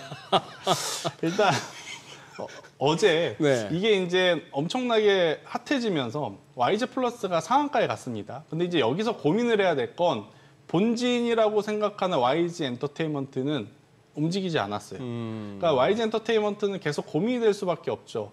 저연차의 아티스트들이 올라와야 되거든요. 네. 왜냐하면 저연차는 회사에서 교육을 하지 않습니까? 예. 그러니까 수익이 나면 회사가 더 많이 가져갑니다. 그런데 블랙핑크나 트와이스 같은 다연차의 가수들은 계약을 하면 아티스트들이 더 많이 가져갑니다. 네. 그러면 주식을 하는 입장에서는 사실 회사에서 돈을 많이 가져가는 구조가 좋지 않습니까? 그래서 이제 저연체 아티스트들이 주기적으로 나오는 것에 우리가 집중을 하는 건데 YG 엔터테인먼트는 사실 그게 많이 지금 부족하죠.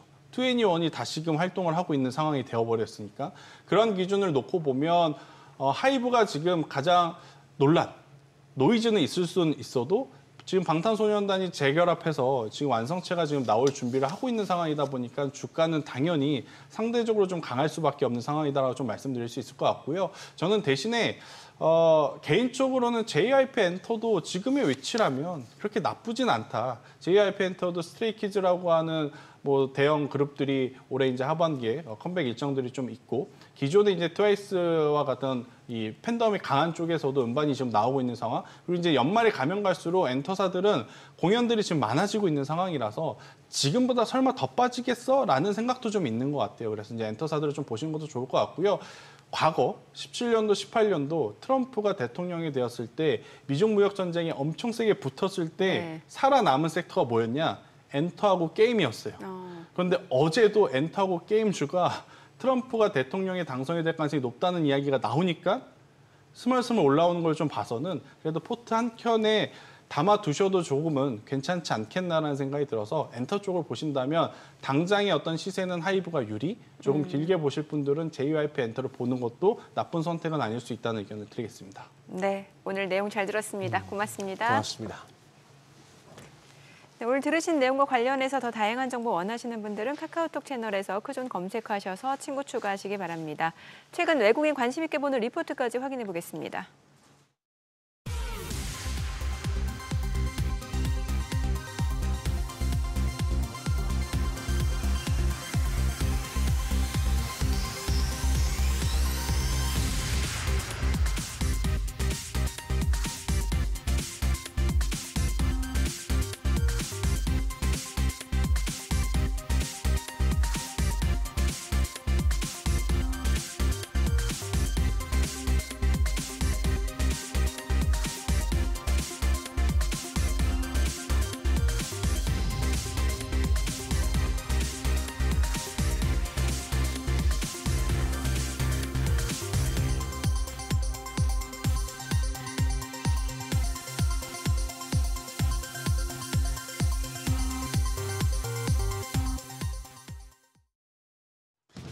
우리 시장 미국 국채금리 급등의 부담감을 느끼며 양지수 모두 내려가고 있습니다. 코스피 하루 전에 간신히 2,600에 턱걸이했었는데 오늘 다시 2,600선을 하회합니다. 0.7% 내려가면서 2,584선에서 움직이고 있고요. 코스닥 하락폭은 더 큽니다. 1.15% 약세로 현재 751선에서 움직이고 있습니다. 수급 상황 보시죠. 유가증권 시장 매매 동향입니다. 하루 전에 쌍끌이 매수세를 보였었는데 오늘은 또 양매도가 나옵니다. 기관이 1,215억 원의 매도 우위 기록 중이고 외국인 오늘은 팔고 있습니다. 752억 원 팔자 포지션 취하고 있습니다. 개인만 홀로 2,058억 원 순매수 기록 중입니다. 코스닥 시장에서도 역시나 양매도가 나옵니다. 외국인이 701억 원의 매도 우위, 기관도 571억 원 순매도 기록 중이고 코스닥 시장에서도 개인만 홀로 1,308억 원 사자 포지션 취하고 있습니다. 업종별 등락률 확인하시죠. 오늘 디스플레이 장비와 부품 업종, 신규 상장 종목의 영향으로 상승폭이 가장 크고요. 전기 유틸리티와 우주항공과 국방 업종도 강합니다. 반면에 비철금속과 자동차, 항공 업종은 큰 폭으로 하락하고 있습니다. 그럼 시장을 주도하는 테마 종목별 시세 체크하시죠. 오늘 양자하모 관련주가 강합니다. 앞서 미증시에서 아이온큐를 비롯해 양자 컴퓨팅 관련 종목들이 시세를 낸 영향인데요. 관련주 내에서는 엑스게이트가 14.6% 급등하면서 거래가 5,590원으로 집계되고 있습니다. 우리로도 11% 넘게 상승합니다. 거래가는 1,239원. 그 밖에 KCS가 2.8% 강세로 7,140원이고 ICTK 역시도 4% 가까이 올라갑니다. 거래가 7,920원으로 나타나고 있습니다. 더불어서 코위버도 1.54% 상승하며 4,955원 선에서 움직이고 있습니다. 원전주도 어제 시간의 거래에 이어서 상승합니다. 대통령실이 소형 모듈 원자로 4개 건설 계획을 연말에 발표할 것이란 소식에 원전주에 관심이 집중되고 있는데요. 특히 G2파워 같은 경우에는 지난 11일에 미국 파이브스톤 에너지그룹과 투자 및 사업협력 MOU를 체결했다고 밝히자 주목받고 있습니다. 현재 25.6% 거의 상한가에 근접할 정도로 시세 분출하면서 7,090원 선에서 거래가 되고 있고요. 더불어서 서전기전도 13.4% 올라갑니다. 5,510원. 우진엔텍이 12% 가까이 상승하면서 23,800원에 거래되고 있습니다. 그 밖에 보성파워텍이 6.1% 강세로 3,400원 선, 일진파워가 6.1% 상승하면서 거래가 1,220원으로 집계되고 있습니다. 방산주도 흐름 양호한데요. 북한이 러시아 파병을 결정하면서 불안한 국제정세에 방산주가 들썩이고 있죠. 또 트럼프 전 대통령 당선 가능성이 높아지면서 세계 각국이 방위비를 크게 늘리면 방산 기업들의 수출 물량이 증가할 것이란 전망도 방산주에 힘을 보태고 있습니다. 관련주 내에서는 에이스테크가 17.4% 급등합니다. 거래가는 1,118원이고요. 한일단조가 6.37% 올라가면서 2,420원. 우리기술이 2.13% 오르면서 2,385원 선에 거래되고 있습니다. 사면과 풍산도 3%대 상승세 시현 중입니다. 마지막으로 HBM 관련주 보겠습니다. HBM 관련주 장 초반에는 일제히 상승세 기록하다가 지금 장 초반 대비해서는 상승폭이 많이 축소된 상황인데요. 간밤 미증시에서 엔비디아가 사상 최고치를 경신하자 관련주들도 움직이고 있습니다. 관련주 내에서는 미래반도체가 1%대 강세로 16,910원 선이고요. 지금 윈팩이 강보합권, SK하이닉스가 1.31% 올라갑니다. 19만 3,400원에 거래되고 있습니다. DI 같은 경우에도 강보합으로 현재 거래가는 18,360원으로 집계되고 있습니다.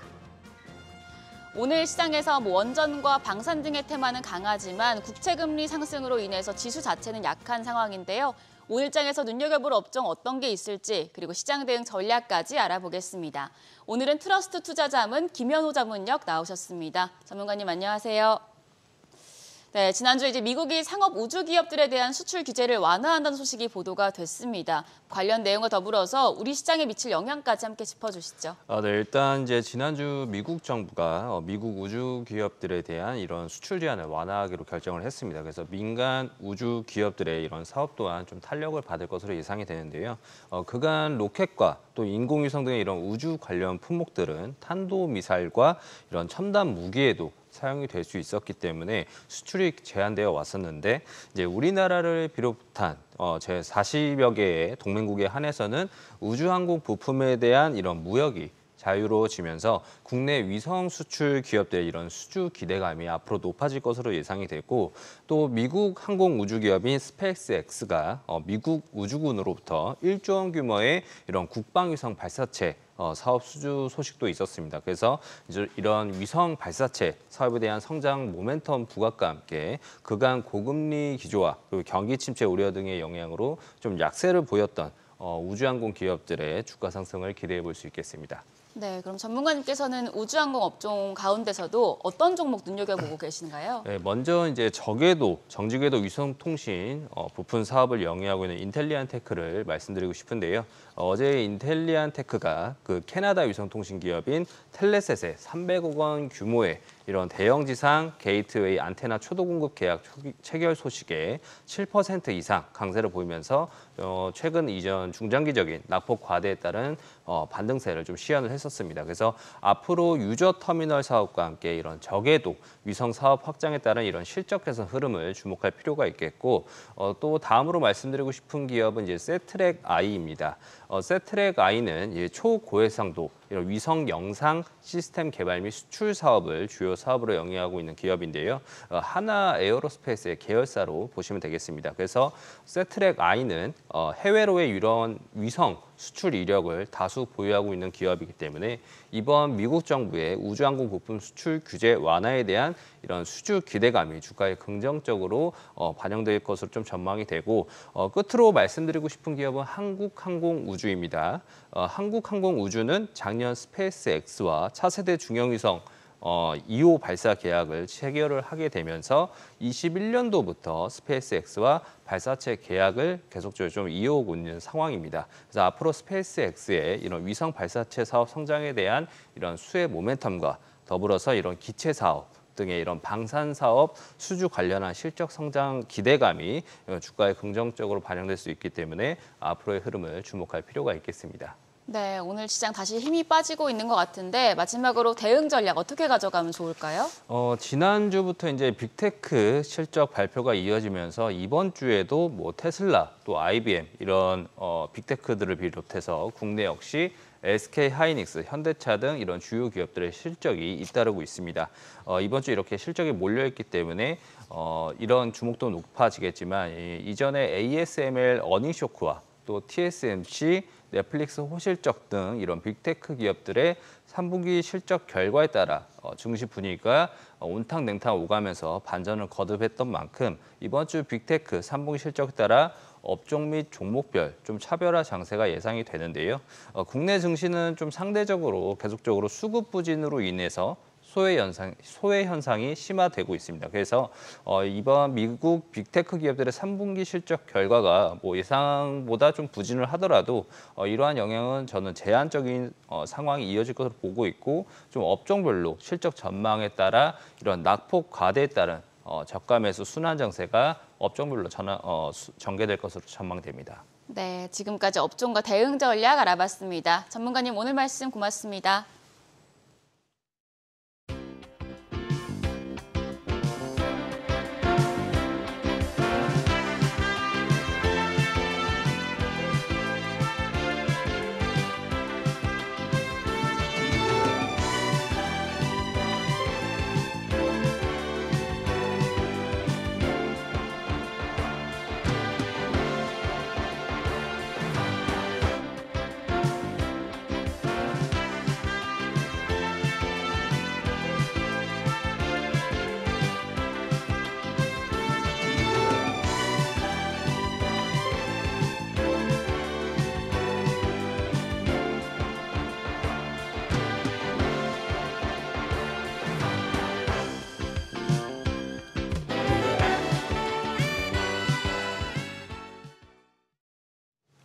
급변하는 외환시장 상황 전문가와 함께 짚어보겠습니다. IM증권 박상현 연구원 연결돼 있습니다. 안녕하세요. 예, 안녕하세요. 네, 박영훈님. 이번 주 어떤 소식 준비해 주셨나요? 예, 달러원 환율이 1,380원대에서 고점을 시험하며 등락을 반복하고 있는데요. 오늘은 환율이 단기간에 급등하는 원인과 함께 예상 환율 레인지까지 짚어보도록 하겠습니다. 네, 지금 달러 환율이 보름 만에 70원가량 급등하면서 외환시장 경계감이 커지고 있는데 주요국 중에서 지금 원화 가치 하락이 제일 큰 상황이라면서요. 예, 지금 10월 들어서 원화 가치는 약 한 4.6% 정도 하락을 해서 주요국 통화 중에서 일본 엔화하고 브라질 헤아라하고 좀 비슷한 좀 하락폭을 좀 기록하고 있습니다.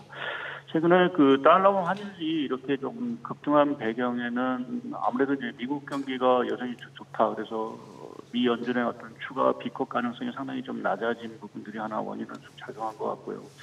거기에 이제 트럼프 대통령의 당선 확률이 뭐 지금 대선을 이제 2주 앞두고 계속 조금은 올라가는 이러한 분위기 자체가 결국 그 미국의 달러와 아까 트럼프 대통령 당선 이후에 달러가 다시 강세 흐름으로 가지 않을까라는 이제 우려감, 거기에 또 최근에는 미국의 국채 금리 자체가 상당히 좀 올라가는 뭐 여러 가지 좀 재료들 자체가 달러원 환율의 좀 상승 요인으로 좀 작용하고 있는 것 같습니다. 네. 어쨌거나 뭐 미국이 민주당 집권 때와는 다른 그런 어떤 모습의 미국으로 만들어 가겠다 하는 게 트럼프 대통령의 공약이긴 합니다만 경제적인 측면에서는 어쨌거나 트럼프 전 대통령도 돈 푸는 거 좋아하고 워낙에 금리 낮은 거 좋아하고 달러 약세를 오히려 달러 강세보다 선호하고 뭐 이렇게 우리가 일반적으로 알고 있는데 어쨌거나 그러면 이 대선까지는 환율 변동성 계속 이어진다고 봐야 할까요? 예, 뭐 당분간은 좀 대선 불확실성으로 인해서 환율 불안 자체가 좀 이어질 수밖에 없을 거로 좀 보고 있고요. 말씀하신 대로 이제 그 트럼프 전 대통령이 이제 달러와 약세 자체를 사실 선호하게 하는 분이긴 하지만 지금 이번 그 트럼프 캠프에서 사실은 좀 강조하고 있는 것이 미국의 무역 수지 적자 해소입니다.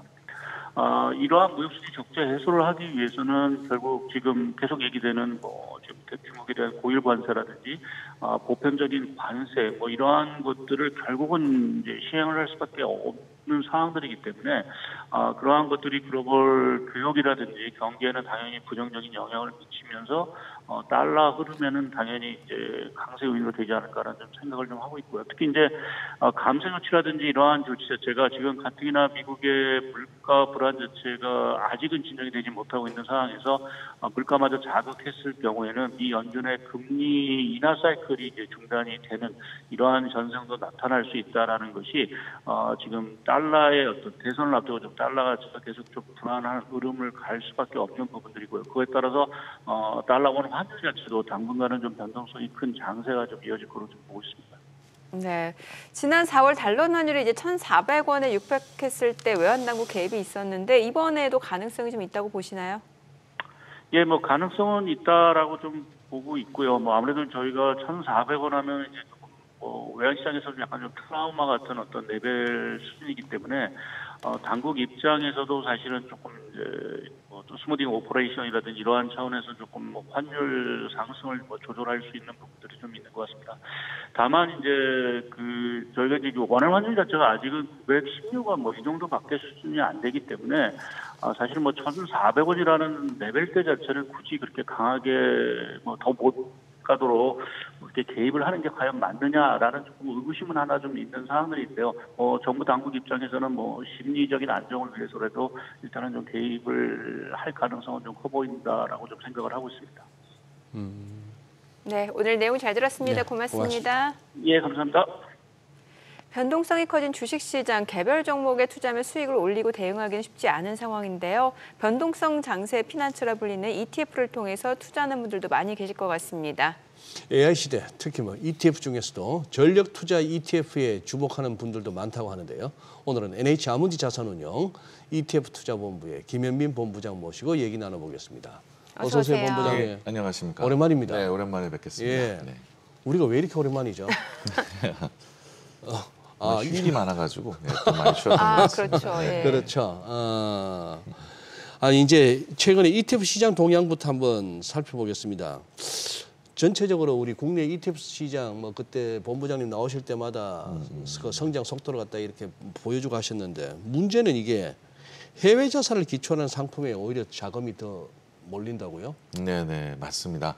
지금 ETF 시장이 작년에 121조였다가 올해 지금 한 163조까지 40조 이상을 많이 상승을 했습니다. 그러나 이제 자금 유입 상위 ETF를 살펴보면 이제 해외 쪽 ETF 굉장히 많은데요. 네. 일단 자금 유입 상위 ETF 종목부터 한번 살펴보도록 하겠습니다. 1위부터 10위까지 한번 살펴볼 텐데요. 1위는 코덱스 CD 금리 액티브 ETF가 총 자산 규모가 8조 7천억 정도 되는데 올해 늘어난 게 2조 8천억, 굉장히 많이 이제 국내 상품으로 제일 많이 늘어났고요. 두 번째가 타이거 미국 S&P 500 ETF가 2조 7천억 늘어났습니다.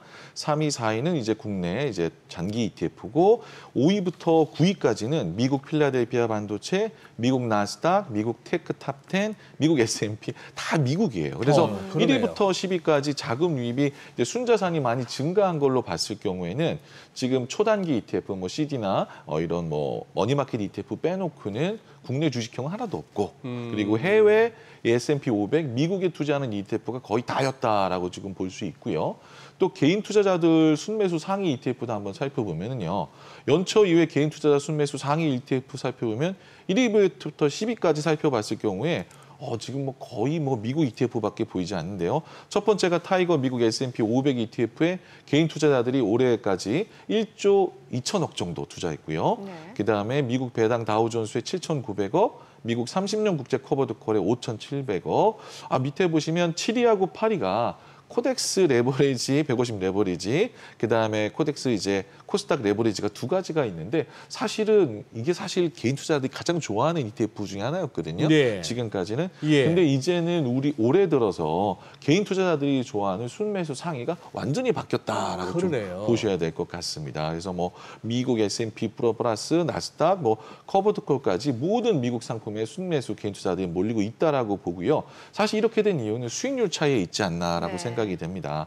코스피와 미국 지수 수익률 사실 비교하기 싫지만 비교해 보면은요. 지금 3개월에 코스피는 마이너스 11%, S&P 500은 6%, 나스닥은 3%, 1년 수익률을 보면은 S&P 500하고 나스닥은 20%를 육박하는데 지금 우리나라는 거의 지지부진한 상황이다라고 지금 볼 수 있고요. 지금 뭐 그래프를 한번 또 본다고 한다라면 그래프를 비교해도 우리나라 지수는 옆으로 이렇게 맨 밑에 코스피 옆으로 가고 있고 S&P하고 코스피 200은 위로 올라가는 모습을 볼 수 있습니다. 국내 해외 주식형 ETF 순자산 추이를 이렇게 한번 그래프로 비교를 해보면은 국내 주식 ETF가 지난해 말 45조에서 지금 23조까지 거의 반토막이 났고요. 해외 ETF 같은 경우는 뭐 조금 뭐 증가하거나 좀 줄었고요. 그 다음에 그렇다 보니까 이제 국내 투자 운용사들, 이제 자산 운용사들도 해외에 투자하는 ETF를 굉장히 많이 만들었어요. 그래서 ETF 종목수 추이를 보면은 국내 ETF는 335개에서 507개 정도 늘어났지만은 해외에 투자하는 ETF는 115개에서 386개, 거의 2배 이상. 개인 투자자들뿐만 아니라 이쪽 수익률이 좋기 때문에 이쪽 한쪽 방향, 미국 쪽 특히 방향으로 굉장히 많이 ETF가 나오고 개인 투자자들이 많이 몰렸다. 이런 시장이었다라고 지금 한번 짚어볼 수 있을 것 같습니다. 야, 거의 뭐 890 뭐 한 890개는 거의 900개 가까운 ETF 네네. 종목인데 국내 해외. 네네. 저기 아까 보여주셨던 뭐 3조, 2조 같으면은 완전 대박 상품이네요. 네네, 맞습니다. 대박 상품이기도 하고 수익률도 좋을 것 네네, 같고. 수익률도 괜찮았고 특히 S&P 500 같은 경우는 올해 들어 20% 이상 올랐기 때문에 네. 충분히 또 좋은 수익률을 누렸을 것이라고 생각이 됩니다. 네. 네, 한국 주식이 없다는 게 조금 안타깝습니다. 아니 네. 그러니까 지금 살펴본 내용 봤을 때는 지금 다 해외 투자 ETF로 자금이 몰린 거잖아요. 네네네, 근데 그동안 맞습니다. 우리 시장 같은 경우 뭐 밸류업 프로그램이라든지 K밸류업 지수 도입이 됐는데 네네. 이게 영 효과가 없나 봐요. 이제 기대해 봐야죠. 이제 네네, 이제 기대해 봐야 될 것 같습니다. 왜냐하면 지금 코리아 밸류업 지수 그 지수가 선정이 되고 나오긴 했지만 요거 관련된 상품이 11월 달에 쏟아져 나오게 되거든요. 코리아 밸류업 지수를 한번 살펴보면은 시장 대표성 이제 해서 수익성, 주주 환원, 시장 평가, 자본 효율성에서 100종목을 선정해 가지고 이 종목이 지금 나와 있습니다. 나와 있고 지수도 지금 같이 움직이고 있어요. 여기에 대해서 지금 이제 우리나라 거래소는 11월 4일 날 지수 선물도 같이 좀 출시하겠다라고 얘기 나오고 있고 지금 발표에 따르면 11월 4일 날 12개 운용사가 동시에 지금 ETF를 출시하겠다라고 지금 나오고 있어요. 그리고 저희가 지금 주목해 볼 만한 게 지금까지 이제 거래소에서 뭐 그 지수를 많이 했던 게 뭐 KRX 300이라든지 KRX 100, 그다음에 뭐 뉴딜, BBIG 여러 가지 있었지만 이번 좀 밸류업 지수는 좀 그전과는 좀 틀리다라고 좀 볼 수가 있는 게 예전에는 약간 테마성 있는 게 좀 있다라고 본다라면 지금은 약간 대표 지수에 좀 가깝다라고 좀 볼 수가 있을 것 같아요. 한번 종목을 한번 살펴보면은요, 이렇습니다. 구성 종목이요. 삼성전자가 15%고요. SK하이닉스 15%, 현대차 8.3%인데 이제 코스피 200 지수랑 비교해 봤을 때 삼성전자가 코스피 200은 24%거든요. 네. 근데 이제 15%로 줄려 있고 SK하이닉스는 지금 9%인데 코스피 200은 얘는 15%로 지금 올라와 있습니다. 그래서 현대차, 셀트리온, 기아 같은 경우는 지금 코스피 200 종목이랑 거의 비슷하지만은 코스피 200은 200 종목이고 밸류업 지수 같은 경우는 100 종목이기 때문에 각 비중이 좀 늘었다. 현대차가 8.3%인데 코스피 200은 2.8%니까 코스피 200보다 약간 좀 대표성을 좀 가미했다라고 좀 볼 수가 있을 것 같고요. 지금 정부의 의지뿐만 아니라 이제 거래소랑 같이 느끼는 게 우리나라가 그동안 많이 좀 시장이 못 올라왔던 거는 약간 지수적인 좀 문제가 있지 않았나. 한 종목 삼성전자에 좀 많이 있었기 때문에 이번에 밸류업 지수를 약간 대표성 지수 로 밀면서 우리나라 시장에 한번 바텀업 하는, 한번 좀 살아나는 좀 희망의 불씨를 한번 불사르는 한번 계기가 되지 않을까라고 한번 기대를 해보고 있습니다. 지금 본부장님 혹시 한번 체크해 보셨습니까? 이거 네네. 밸류업 지수 네, 이제 실제 나오고 나서부터 네네. 우리 코스피하고 밸류업 지수하고 어느 쪽이 더 나았습니까? 지금 만약에 추가적으로 상승을 한다라면 밸류업 지수가 더 낫지 않을까라고 생각이 되고 있고요. 지금 11월 초에 밸류업 지수 관련 ETF가 한 12개 종목이 12종목이 나온다고 한다면 그 자금 끌어다니는 부분도 좀 더 있을 거라고 생각이 되고 거기에 추가해서 밸류업 지수, 선물 지수도 만든다고 하니까 사실 코스피 200이 또 활성화된 건 코스피 200 선물 지수가 있었기 때문이거든요. 네. 그렇기 때문에 이번 한번 기대해 보아도 되지 않을까라고 좀 생각이 되고 있습니다. 업계에서는 사실 실제로 기대하고 계십니까? 업계에서는 사실 밸류업 지수라고 했을 때는 약간 테마성 지수라고 좀 많이 봤었었는데 이번에 나온 걸 보면서 이건 좀 대표성 지수고 앞으로 우리나라 좀 대표하는 지수가 되지 않을까라고 기대를 하고 있는 상황입니다. 기대. 네. 네. 그래요. 근데 채권 ETF가 사실 이제 ETF 처음 시작하시는 분들 또 아니면 채권 투자 처음 하시는 분들한테도 좋다라는 얘기가 있더라고요. 네네. 예. 지금 사실 채권 ETF까지만 해도 뭐 불과 한 3, 4년 전까지만 해도 채권 ETF가 굉장히 인기가 없었습니다. 왜냐하면 금리 자체가 워낙 낮았기 때문인데요.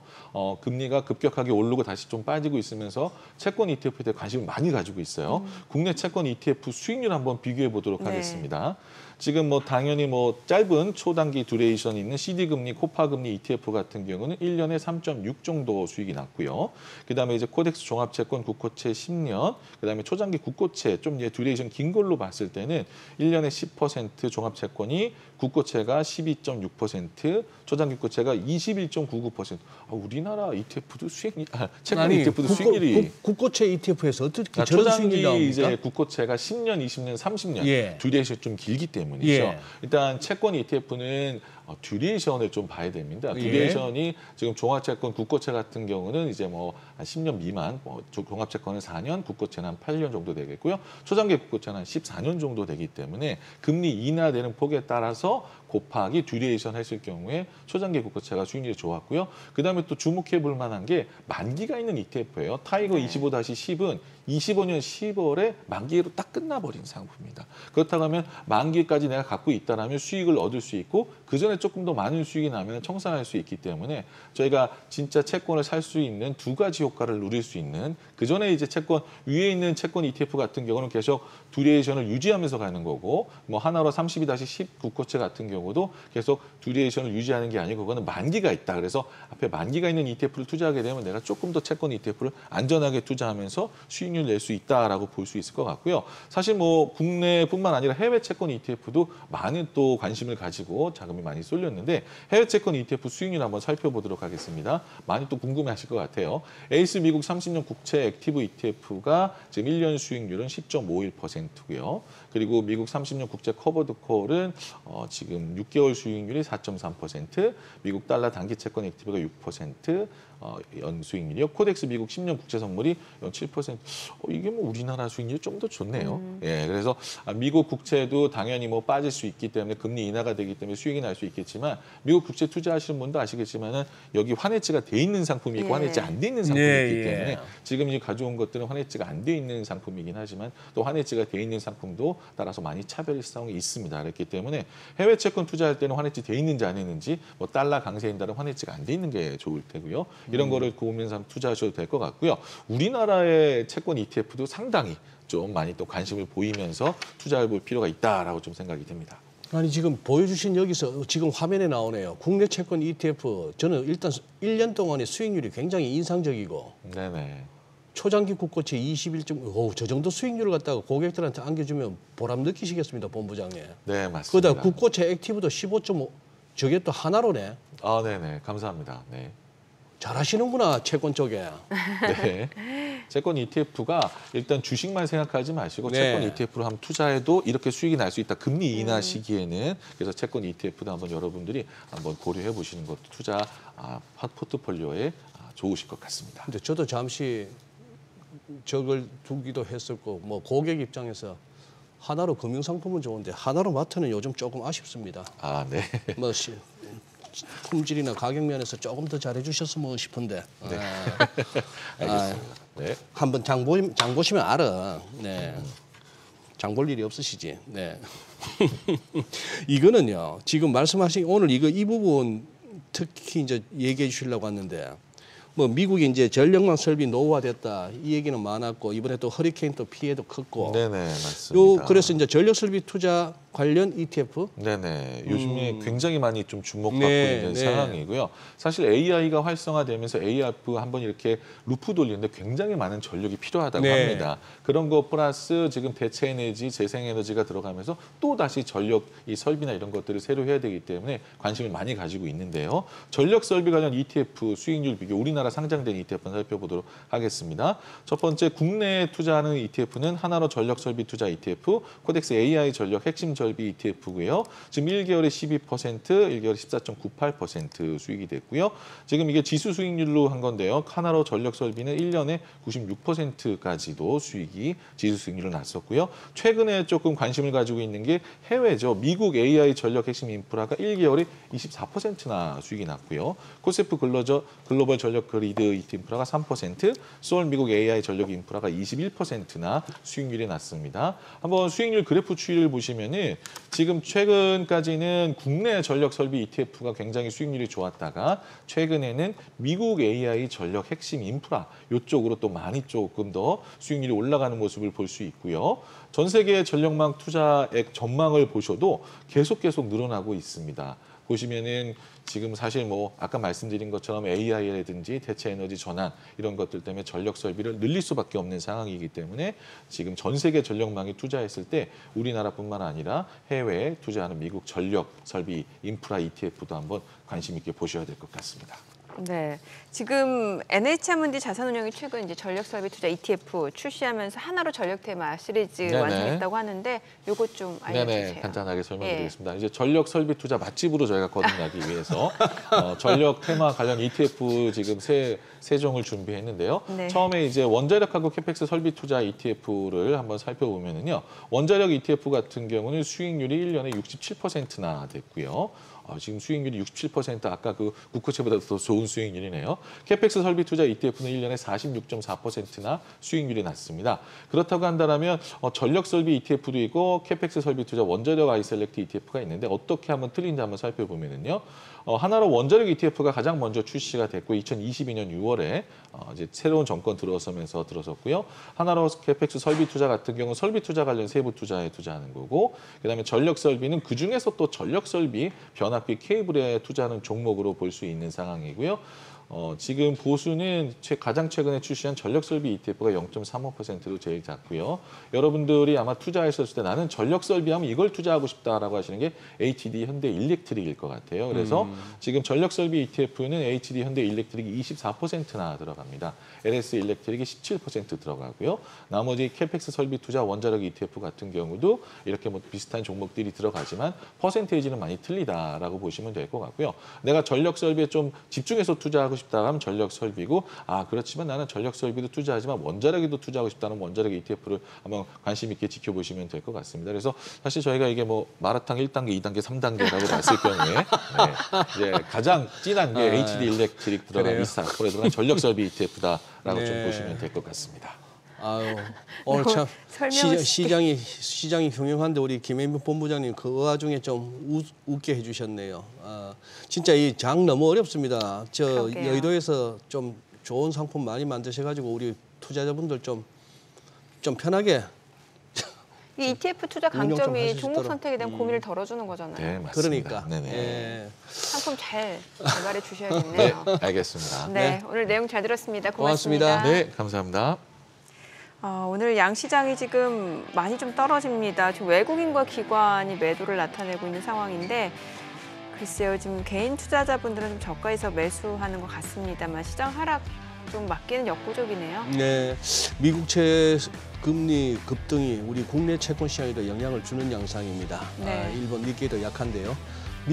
중국장도 개장치 한번 살펴보시기를 권해드립니다. 네, 저희 방송 중에 전해드린 내용과 관련해서 모든 투자 판단의 책임은 투자자분들께 있다는 점 알려드립니다. 네, 세상의 모든 돈 되는 정보 재테크 노하우 머니쇼 오늘은 여기서 인사드리겠습니다. 여러분의 모든 경제 SBS 비즈가 함께하겠습니다. 저희는 내일 오전 8시에 찾아뵙겠습니다. 고맙습니다.